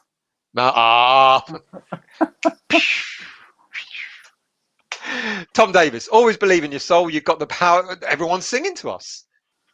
Gold. Everyone's singing to us. Are you singing about David Gold or just gold in general, mate? Vinay, Solskjaer is a nice bloke that helps in management. Also, he loves the word fantastic, the same word in Norwegian. Nice bit of titillation for you there. Neil, Moyes' biggest problem at Man U was he followed Fergie, as it was always going to be hard See, I mean, he's gone as well. I mean, I don't know what goes on here. Matt just doesn't disappear. It's like that. It's like the genie. It's like the genie in a bottle. He just goes whoosh, off he goes, and Mate, there he comes back I again. think I've done it down to the fact it's Apple, and I'm waiting for the update to come out. It should fix it. I hope it does, mate. Because I have it on my iPad, which is nothing to do with my phone. I literally sit in there like watching Netflix, and it just cut out. And you know what's going on now? Do you know what's going? You're static, and I can hear you. Oh, there you are. There you are. Now you're moving. Now you're moving. Yeah, it's a little bit slow. I think it is something. I think it's an Apple bug since they've done the last update. I think it's fix it. I think it's a Stato bug. But there you go, mate. You're not moving very quickly. You are actually in slow motion, but you sound okay, so that's all right. Neil, Moyes' biggest problem, Man U, followed. That's true. You know, following Fergie was always going to be a tall order. No one wanted that job. That's why I'm not saying Moyes got it because no one wanted it, but obviously Moyes got the backing of Ferguson. But I was literally had Talk Sport on earlier, and that's Simon Jordan on. Simon Jordan was like, no one wanted that job. Yeah. If you go back and remember, he won the title, and that team was crap. Like the team he won the title with, they had a midfield three of like John O'Shea, Darren Fletcher, and I can't remember the third one, might been Carrick, and that was a midfield three. Like he had an over the hill aging team that he managed to win the title with, and was like, I'm never going to reproduce this again. I'm off. See you later. Yeah. And he did it. He did it to get one over on Liverpool as well, to make sure that they can catch him up. You know, wasn't it one more than Liverpool or something like that? I think that they won. Yeah. Ken Hammers, Thomas up front tomorrow. A lot of people have been saying this. The new Fellaini plan. What do you think of that? I don't buy it. I don't buy Thomas up front. We have the players now that he could facilitate if he wanted, and he has done it in the past. Right. At both Everton and Man United, when he's had no centre forward, he has gone. We'll play Fellaini up front as a target man and play someone off him. So he might look at it and play Bowen in the middle or Vlasic in the middle, like as number 10. Yeah, I think that's more likely. He would play them off of Souček. Yeah. Big and little man. He's done it. He's done it. I don't know. I don't think he will. He spent 28 million to bring Fellaini to Man United to carry on doing it. Matt, do me a favour. Come out and go back in again, because now even your sound is beginning to go, mate. Thank you. Gaza, Pogba better not start tomorrow. We'll bring Noble on to sort him out. Absolutely. Get down here, mate. Get down here. Joan, they won't know who to mark. We'll be moving players around and make them dizzy. That's a really good shout, because we're going to have a very fluid front three, front four, whatever formation we play. And I agree with you there, Joan. Dayadri, with squad rotation, Moyes and Piers could play in the Carabao Cup. Who else have we got? Fo, good evening to you, mate. I think Moyes will play a 4-2-3-1 with Bowen or Vlasic. That's a lot better. Yeah, that's a lot. Good. Yeah, a lot better. I think Moyes will play a 4-2-3-1 with Bowen or Vlasic as a false number 9. Fabianski, Soufal, Zuma, Ogbonna, Creswell, Souček, Rice, Bowen, Benrahma. Well, we now know he's out injured. Fornals and Vlasic. A lot of people want Fabianski. I mean, Areola. He's not a spring chicken, is he? It's not as if he's gonna be sort of coming in with like a rabbit in the headlights for a game like this. This is what the conversation I had with David Cross when we done the preview for the Europa League game, and he was like, "Oh, I wouldn't risk it." I said, "He's played in the Champions League." Yeah, I was like, "He's played in the Champions League for Real Madrid and PSG. He's won the title being the number one goalkeeper for PSG. He won the title being the number one goalkeeper for Real Madrid. For Real Madrid, yeah, yeah. He was full of, and even though he didn't play, he was in the World Cup squad as well. Yeah. That won the World Cup. And he was Fulham's player of the season last year. Yeah. I don't think it'd be a problem with Areola coming in. No. Epic will play the same 11 that we had against Zagreb. Moyes doesn't change a winning. Now, what a shout! No, I can't see that. I can't see that. He's right. He is right. We don't, but no. Yeah. It won't happen. I doubt it very much. Yeah. Not in front of Soufal. Antonio can't play. So yeah. Tom, Fabs all day for tomorrow and Areola for Wednesday. Vinay, if Areola plays, we will win. Not that Fabs is a dodgy keeper. Well, you say that, but I mean, we go back to the Southampton game and the Palace game before that. I haven't been impressed with him recently, Fabianski. He's been a bit dodge, isn't he? We all know his kicking's awful, and it's something still wrong with awful. it. Yeah, yeah. Mhm. But I mean, if you go back to the Palace game in the second half when they were really on top, they were putting balls in the box, like on the edge of the 6-yard box. Mm. He was just standing on his line. Yeah, which he does have a tendency to do. You got to be coming and get. If you're a goalkeeper and the ball's on the edge of the 6-yard box, that's yours. That's your You've got ball. to be coming out to get that. Yeah. As what was happening against Southampton last weekend. Every time the ball went anywhere near the 6-yard box, the keeper was cleaning it up. Yeah. Mandy, hi everyone. Fabi is number 1, which means Areola gets cup game. So there's a lot of Fab had a rest on Thursday, so he'll play on Sunday. Sorry, mate. He didn't get the cup game though, did he? Well, he didn't get the cup game. That's why I think. Yeah. Areola was starting the League Cup and FA Cup, in my opinion, unless Fabianski is a stinker. See, a lot of people are right up for Fabianski. Gaza, wouldn't be surprised if Moyes plays Fredericks in front of Sufa. How about that? How about both of them starting tomorrow? He could do that. Again, if you think about the fact that Antonio's missing, if he wants to play like Vlasic, Fornals and Bowen, and then you think there's a space on that right-hand side, you put Bowen down. If you put Bowen down the middle, Fornals on left and Vlasic in the middle, and you've got that space on the right-hand side, could well put Fredericks there. It's possible. Yeah. WHU, I hope Bowen plays a false number 9. His speed and movement will give Maguire nightmares. Kind of agree with that, which could end up with a penalty in our favour. We never get penalties against Man United, do we? The thing is, right, is that I do rate Maguire, but again, for me, this goes back to Solskjaer. They paid 80 million for him from Leicester, right? What formation do Leicester play? I've forgotten. They play a back 3. They used to. They play back 3. Back 3, yeah. What? How does? In what formations does he always exceed for England, Maguire? In a back 3. Back 3. So Man United bought him off the back of he's a fantastic dominating defender in the air that can actually bring the ball forward and is quite good on the ball in a back 3, and then put him in a back 2 where he hasn't got the pace. Like that's his only thing is he doesn't have pace, Maguire. Yeah. So you put him in the middle, in the central position of a back 3, and you've got 2 centre backs either side of him. You can sweep him up for him for the pace. The ball goes behind him. Put him in a back 2. Bowen could have the better of him, couldn't he? In a back 2 with attacking fullbacks, where quite often they're left with them 2 and like one of the midfielders as a back 3, sort of stand in front of them. So you've got like a triangle. Ball goes behind him. He's in trouble. Yeah. Again, that's Solskjaer not playing to the players he's got. Diadri, what do you call Lukaku after he's been feeding at McDonald's for a month? Masuaku. That's so unfair on Masuaku. You'd never hear me knocking Masuaku, would you? You know what? That's harsh on Lukaku. I'll tell you right now. You see, he went away. He was quite big when he went away to Italy, and they put him on some mad diet in Italy, and he got absolutely ripped. Like he is not the same player that he was when he left. Having said that, he still was. If you look at his goals record when he left, Man United still haven't found a goal scorer that can score as consistently as he did when he left, and he wasn't good enough for him. Yeah, very true. Mandy, Moyes will 100% start with Rice and Souček, but should make changes after 70 minutes. Yes, only if we are winning handsomely. Yeah, he won't. If he's 1-1 or 2-1 or like, he won't change either of them. Baxwell, Areola is the threat. He will save most balls. I mean, Fabianski has been he's been a fantastic servant for West Ham, but we know, there's always a player where their time's up. It's in his last year of his contract. And as you said, mate, Areola's been brought in to be his successor, not to be his backup.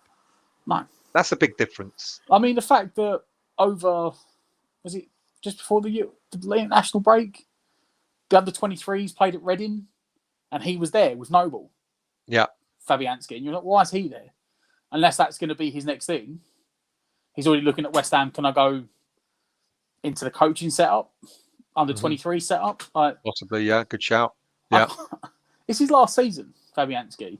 Yeah. Unless he accepts another year as the backup. And that literally is the backup job. Like, he's 36 going on 37. 36, 37, yeah. Tasman, whatever team we put out tomorrow, I think we'll beat Man United because we no longer run scared of teams. This is our first real major test against these so-called bigger teams, isn't it?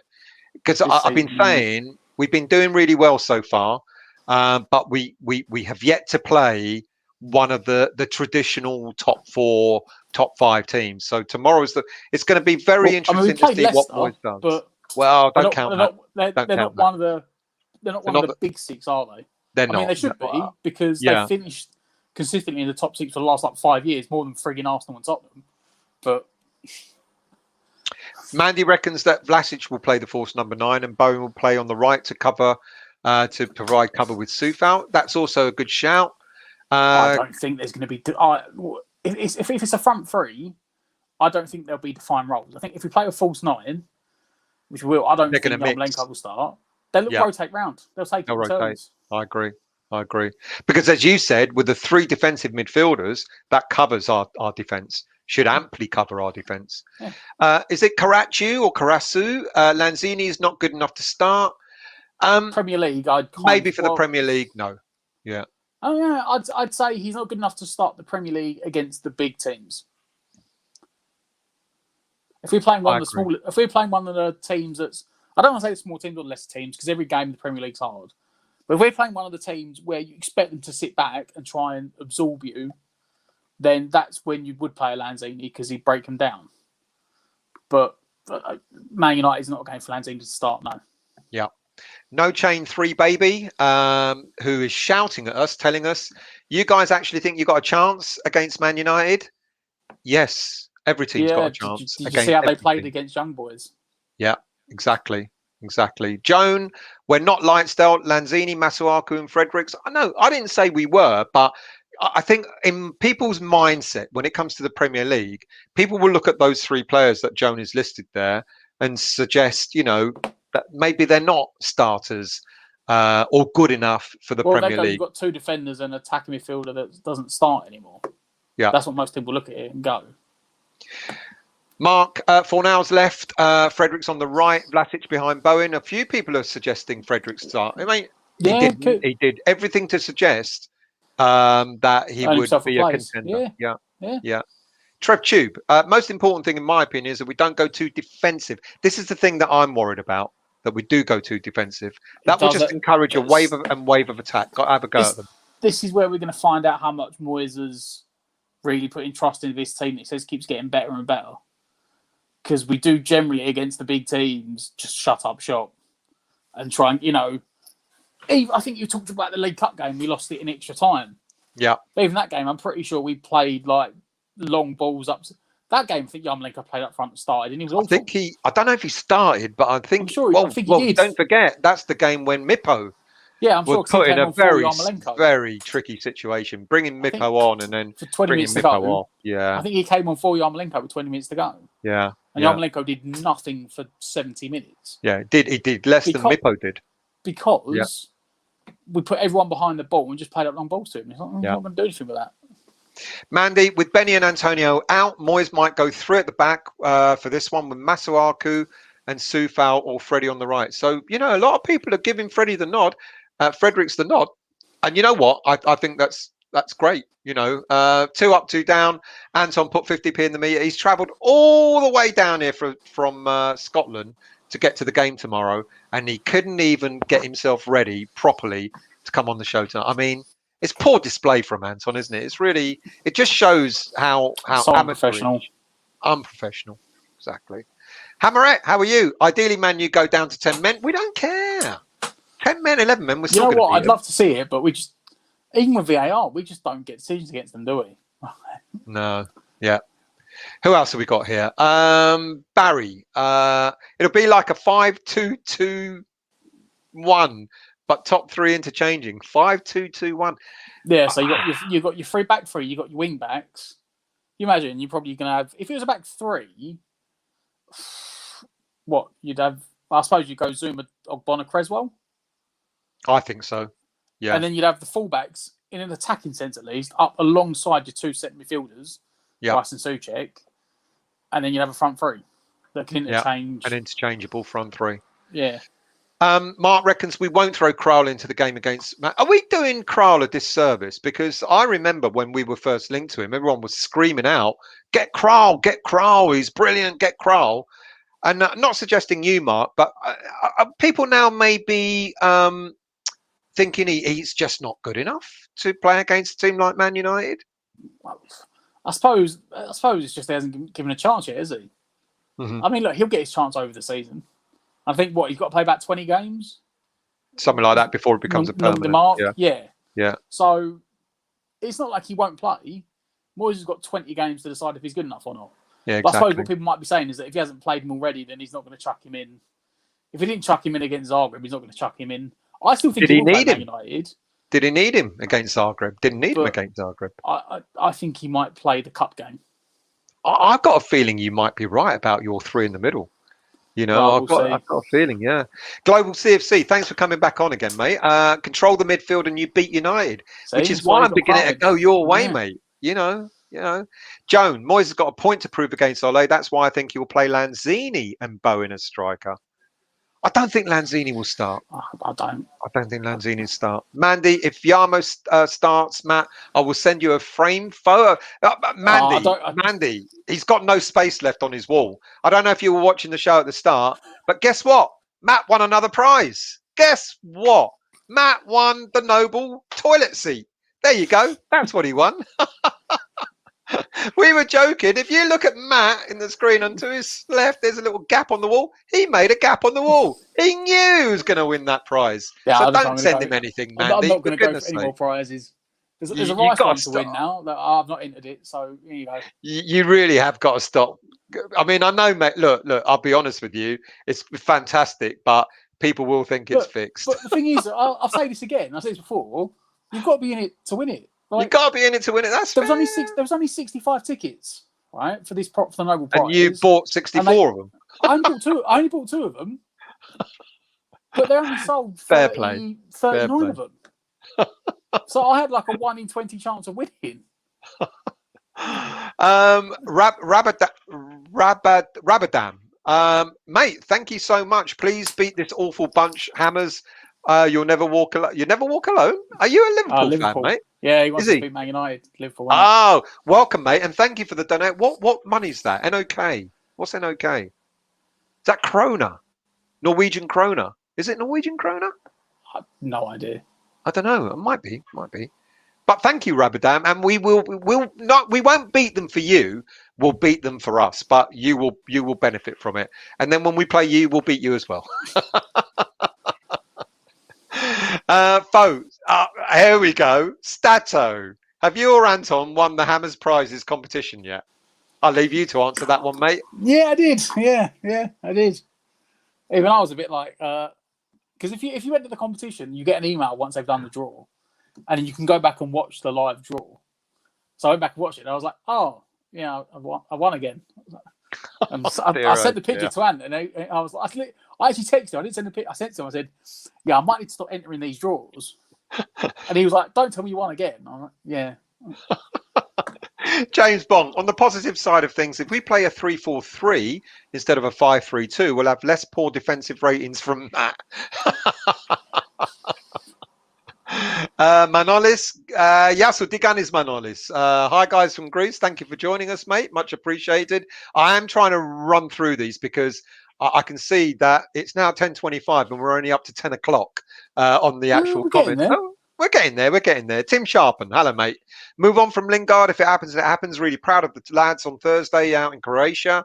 Really looking forward to Man United tomorrow. Just go out there and show what we can do.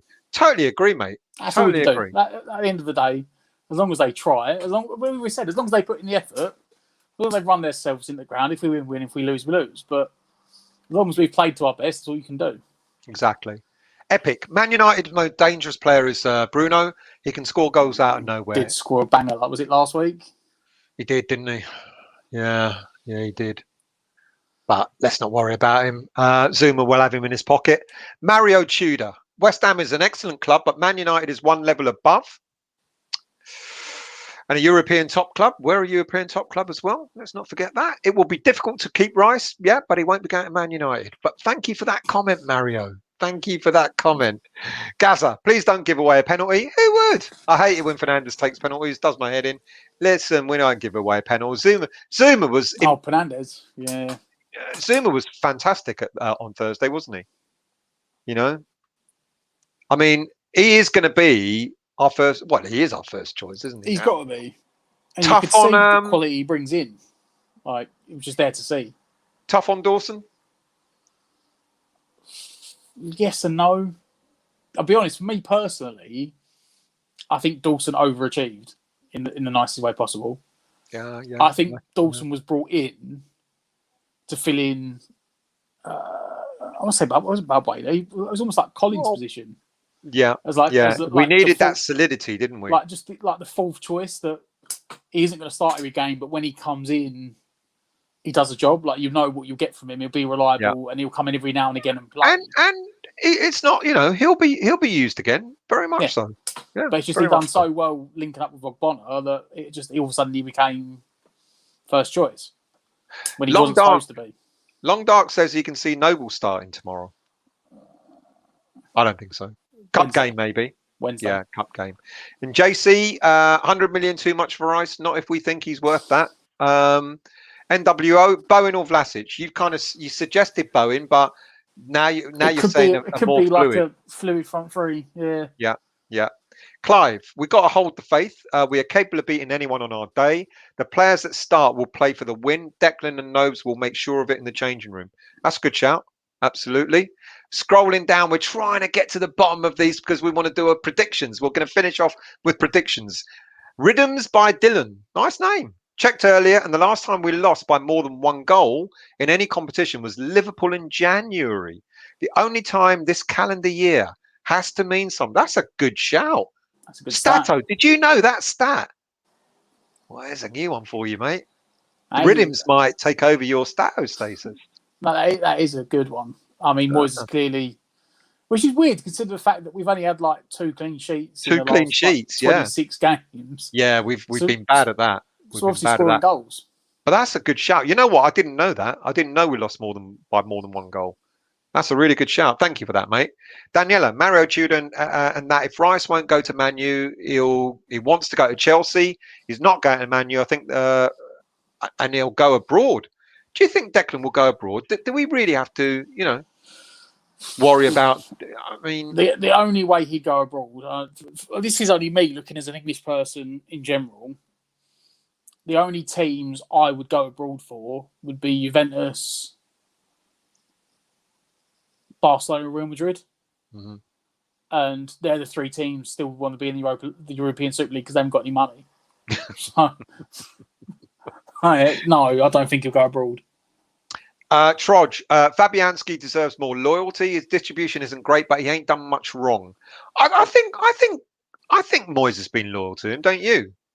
Moyes has been loyal to him, but I wouldn't say his distribution isn't great. I'd say distribution's awful. His distribution's been awful. Literally, if you actually watch games, right, like you said, even in the game Thursday, we've been under the pressure, and he tried to release the ball quickly and throw it out, and he threw it straight to a opposition player. It wasn't even kicking. That was throwing. I know. His kick basically reaches the halfway line, and the plan is... There's something wrong with his kicking. Has been for a couple of seasons now.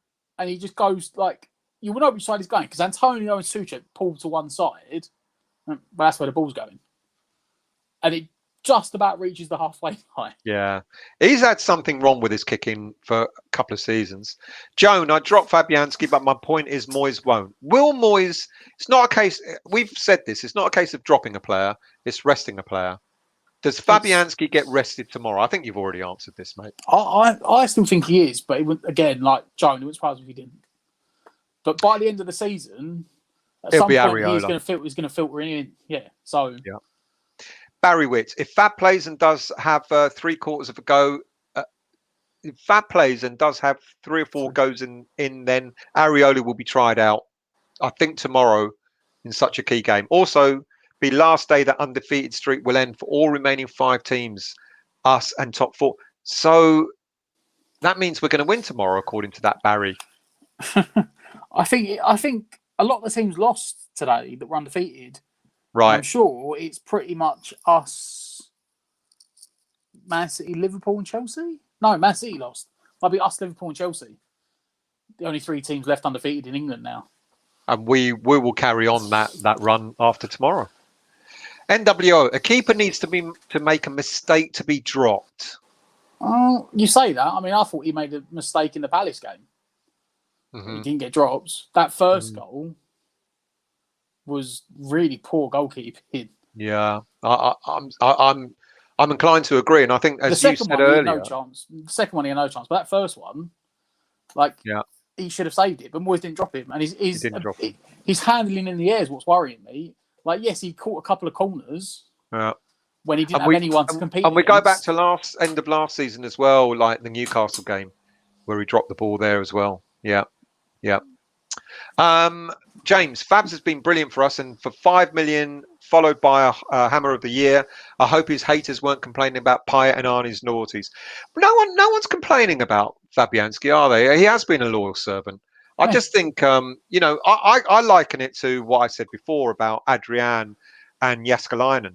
Adrian was brought in, and eventually Jääskeläinen started the season, and Adrian finished it. And that's what you're saying, and that's what I think it's with a changing Areola. Of the guard, and it will happen. It's a changing of the guard. Yeah, absolutely. Age catches up with everyone, even with goalkeepers eventually. Vinay, update on Benny. Moyes did a knock joke on him and told the press that Benny had taken a knock. I expect Benny to start. Is he? He never comes out and tells us players are injured. This is a new one for Moyes. He did say that he had a knock. So right. Here you go. Team news. Saeed took a knock on his knee when he came on against Zagreb, but apart from that, the squad are mostly fully available. He'll play. That is word for word what I got off the West Ham Twitter. NWO. Lanzini is being asked to do a different job and is trying hard to be noticed. I agree with that. I think Lanzini is. They put him on his centre midfield. Yeah. Mario, Rice and Souček doubt that anyone had a better defensive midfield in Europe at the moment. I said that last season. Would you agree with that? Again, that was TalkSport. And I can't remember who it was, and they literally said they were like that is Man United's weakest point.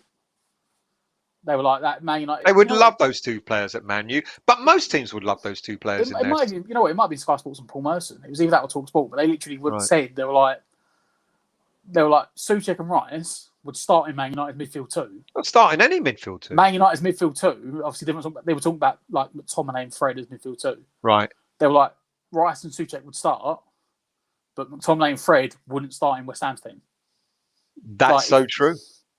He said if Man United stumped up 160 million and bought Rice and Souček, they would both go in and start over Fred and McTominay.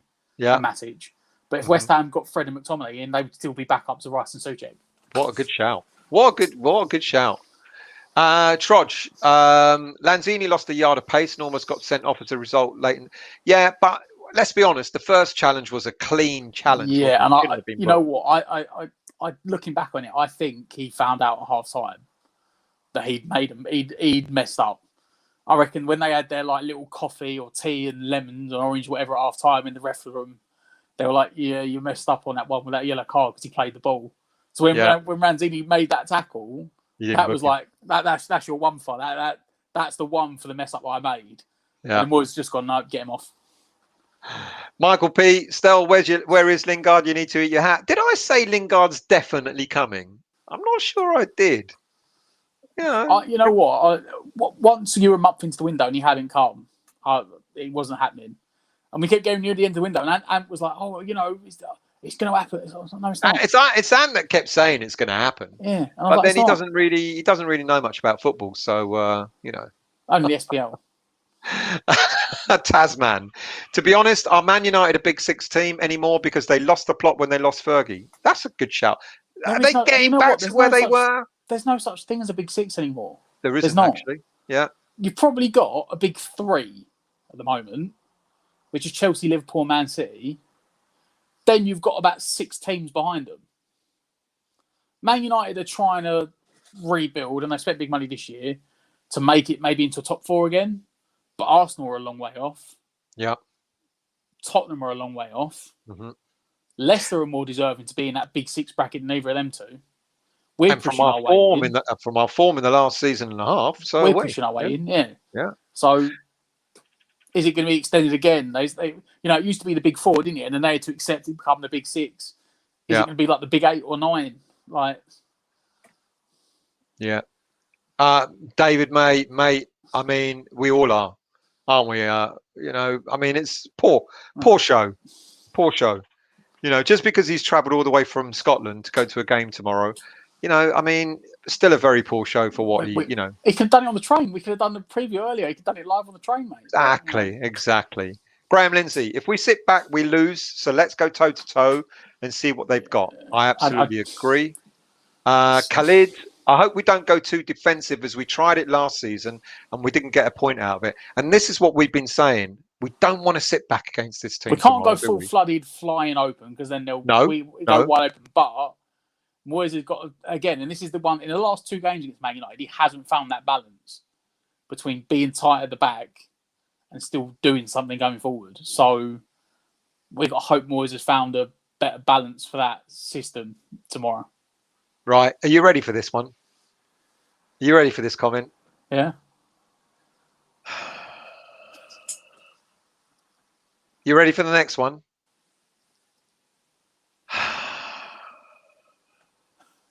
And are you ready for the next one? To be fair, I think Russ bought about 6 tickets. He got nothing.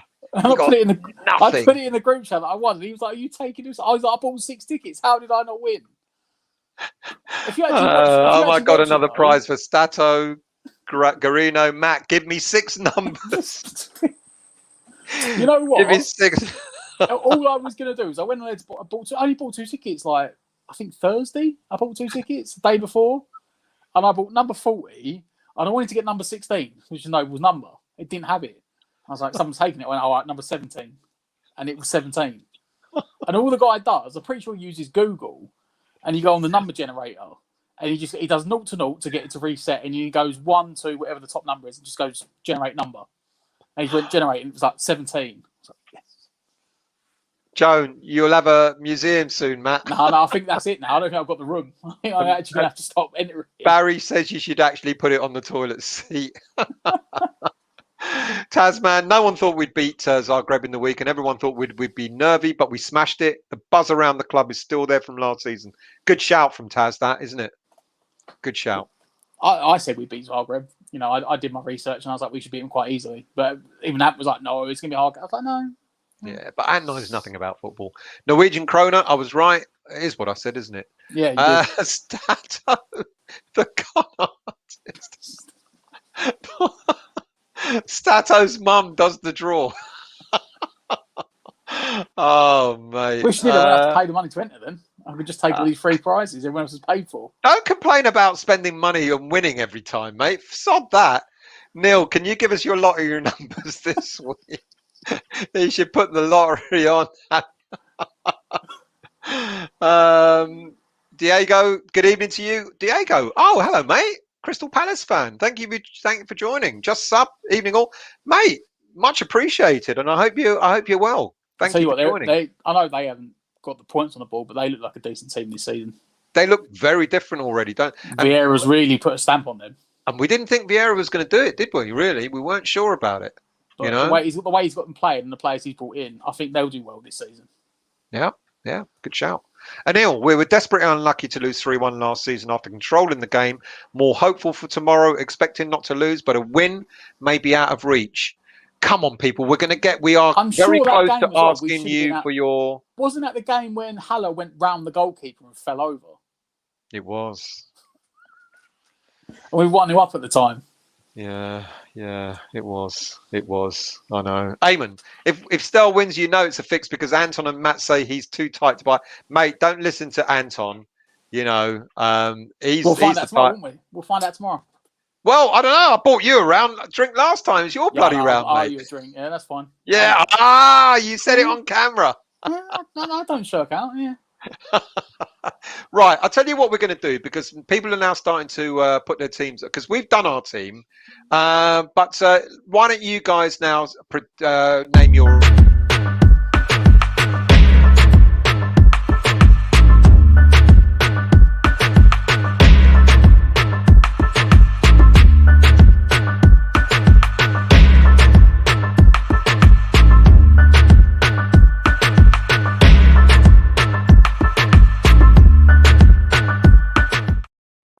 Right. Now let's bring it back up. What you said, Matt, and I kind of like it. So you've gone with Areola, Soufal, Zuma, Ogbonna, Creswell, 3 in the middle, which I like. Souček, Declan, and Kral, with Declan sitting just behind, and then an interchangeable 3: Fornals, Bowen, and Vlasic.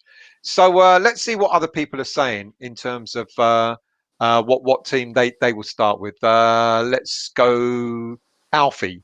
I think Moyes will go for Fab, Soufal, Dawson, bringing Dawson back, Ogbonna, Creswell, Masuaku, Souček, Rice, Fornals, Bowen, and Yarmolenko.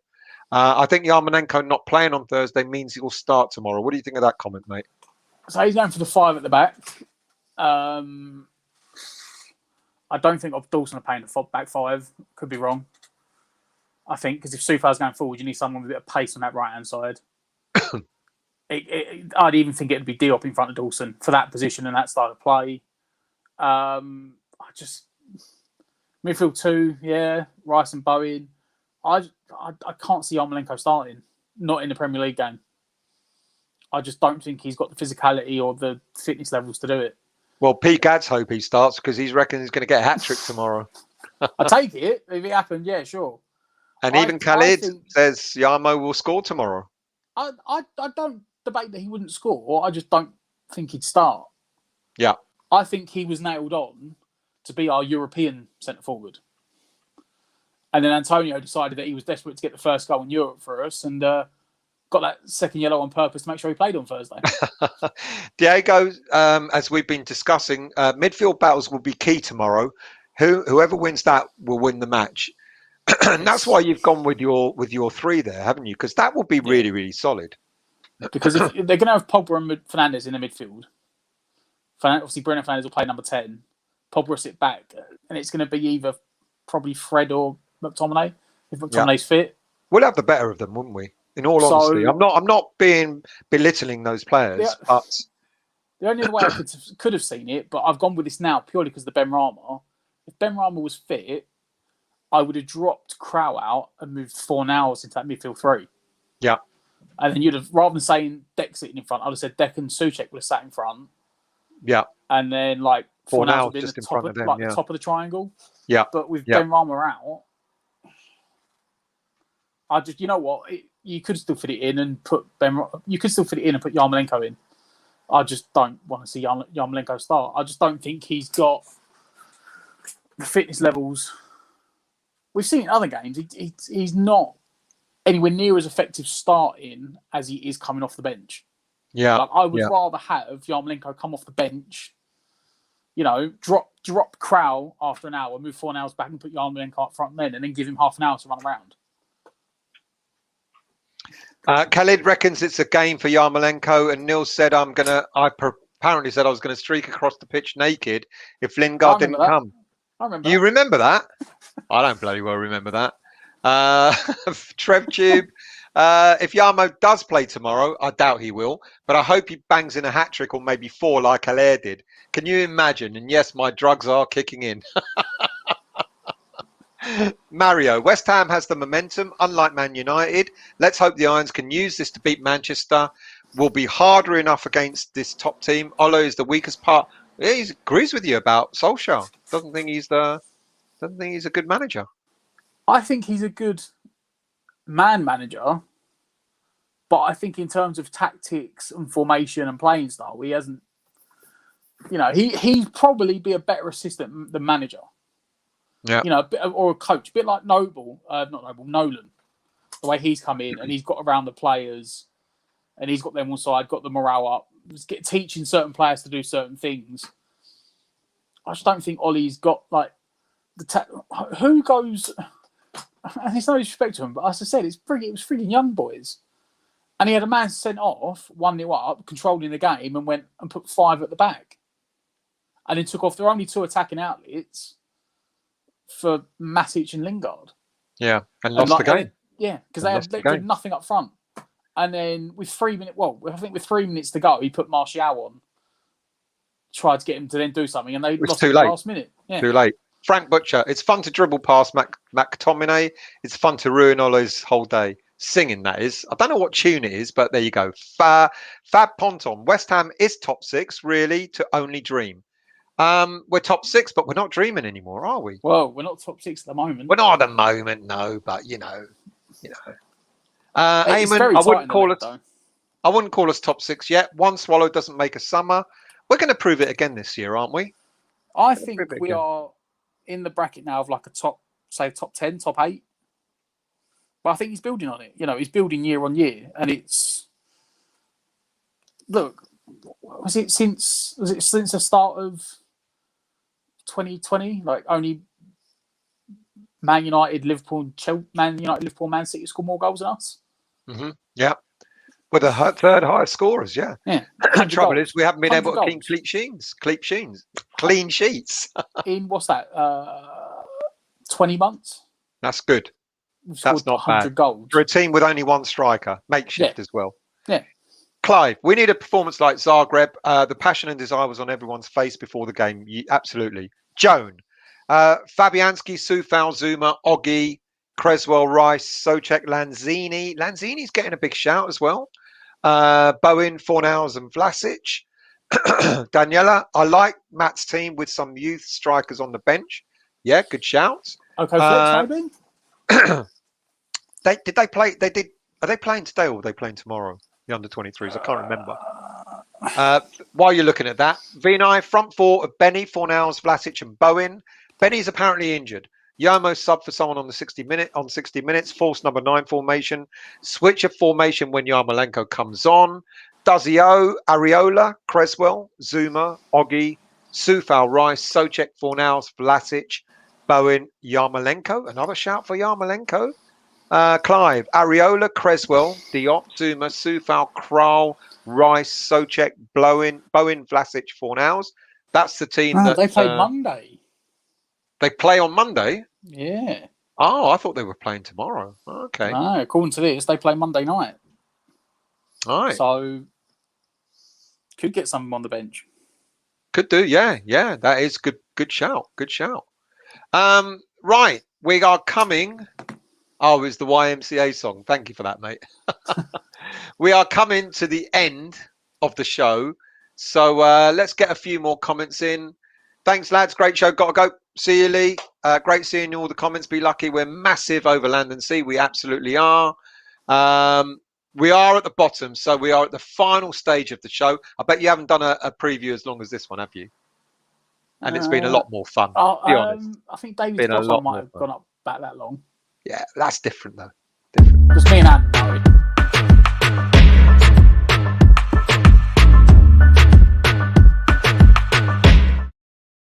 Right. Matt, score for tomorrow. This literally depends on Moyes and how negative he wants to be. If he goes out there with a very negative attitude and sets up just to like put everyone behind the ball, I think we might sneak a 1-1. If he actually goes for it and doesn't get intimidated and puts everything out there, leaves everything on the pitch, attacking, play like we've been doing, I can see us winning 2-0. Howard reckons 4-0. Dazio, you've got to make a decision, mate. It's got to be 1-1 or 1-0. So let us know. Danny Jackson, 2-1. Will we keep a clean sheet with Zuma and Ogbonna? I think it'll be very difficult to score against that team. With those two in the back. Hopefully. That's what we put him in for, wasn't it? To stop conceding goals. Anil says 1-1. Clive reckons it's going to be a tough 3-3. Nil 1-1. Oh.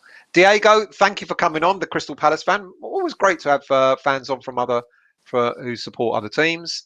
Tim 2-2 going for a Desmond. Joan 2-1. Good night to you, Steve. 2-1 to the Irons. Vinay 3-1 to West Ham. Defensive tactics means losing, so it's not defensive at all. Happy Amaret's forgotten to give us a score, but has told us that Ronaldo is spoilt and egotistical. And then he'll score against us tomorrow. Frank 3-1. Jill Jane 2-1. Oh, there you are, Hammerette. 1-1. What do we say? Alfie. Head says 2-0 to United, but heart says 4-2. Diadri, 4-0 to West Ham. Yarmo to score all the goals.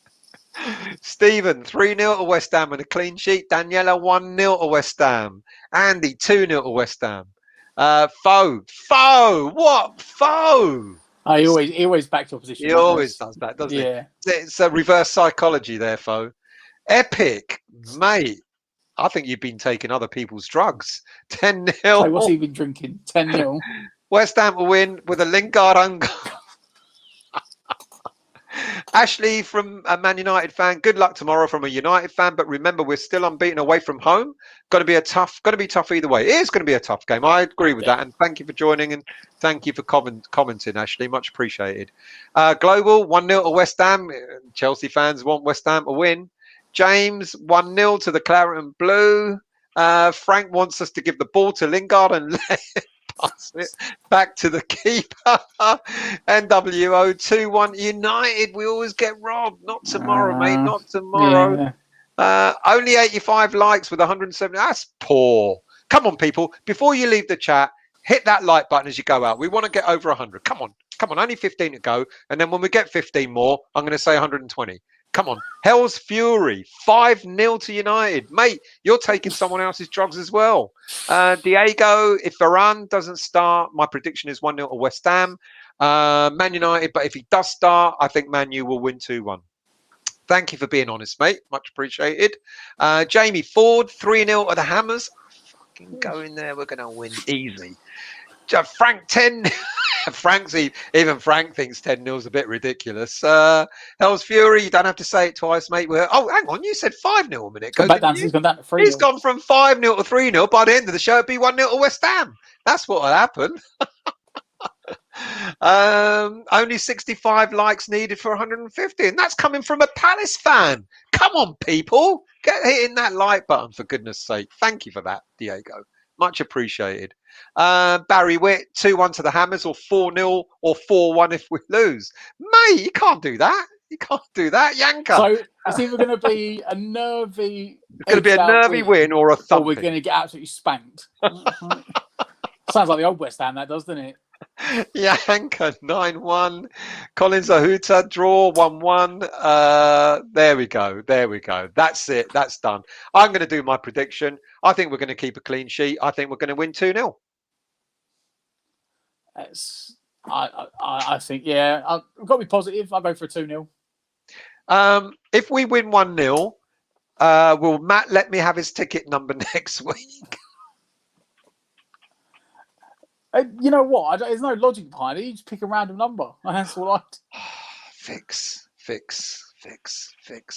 Yanka, joking aside, 1-0. Anyway. Right, people. Mario, keep a clean sheet with your rock-solid defence and everything is possible. 1-0 to West Ham. Thank you. That's it. Finished. You've not, apart from the David Cross... No, I don't want this long. Should we mention the sponsors, since we've been talking about my prize all the time? Football prizes. The prize this week, I don't know how many days it's got left to run, is a signed... You know, you can buy one of the street signs. It says West. It's got like London Stadium and the postcode that on it. Yeah, it's one of them in a signed frame by Declan Rice. Right. And Matt, how many tickets are you going to buy for that? None. I'm not actually buying any tickets. I'm not. I'm going to let someone else win it. Go to football prizes, people. You've got a massive chance to win a prize because Matt is not entering. Massive chance. So do it. Go and buy yourself a ticket. Say not on stream. I'm not entering, so someone can win it. Get yourselves in there to win it. Matt's already bought. No, I haven't bought any. I haven't bought any tickets for it. That's it, people. Thank you very much for joining us. Now, obviously, because Anton's down, we're all at the game, so it doesn't look like we're going to do we're definitely not doing a watch along, but I've got an idea, and I think we can do it. I've been mucking around with my phone today, seeing if we can manage our streaming app on our phones, and we can. So what we'll do is we'll do. I'm committing now that we'll do a show pre-match at the Supporters Club. I'm going to try and get us to do a halftime special which will be like a very quick 10 minutes, and then we'll definitely do a show at the end of the game as well. So we're going to set it up. I'm going to set it on my computer, and then all we've got to do is just log into our iPhones tomorrow, and then run the shows from there. So sorry we're not doing a watch along. We can't.